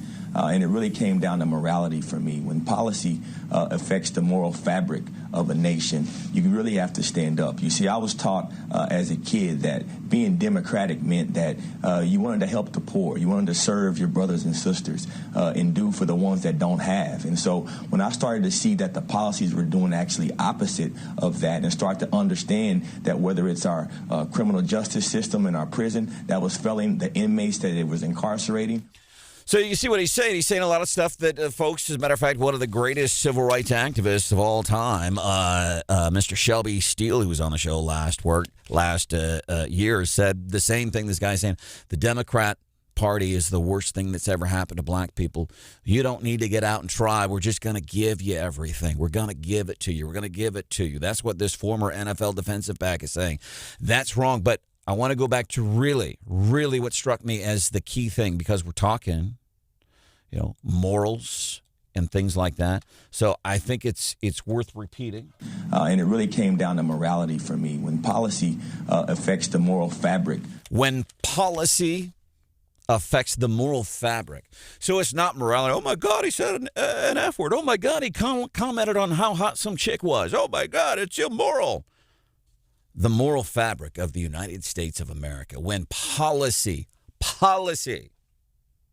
starts starts to wear thin, our ideas, starts to wear thin, the fabric, the moral fabric that is America, that we see fewer and fewer people, especially the progressives, they're blowing it.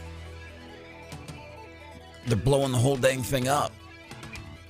Policy, when policy affects the moral fabric of America. God bless that guy, man. That is Jack Brewer, former NFL defensive back, Democrat turned Republican. Starting 2:35 this afternoon, we'll be featuring for you live coverage from inside Jefferson City, inside the Capitol in Jefferson City for the governor's State of the State address. See ya.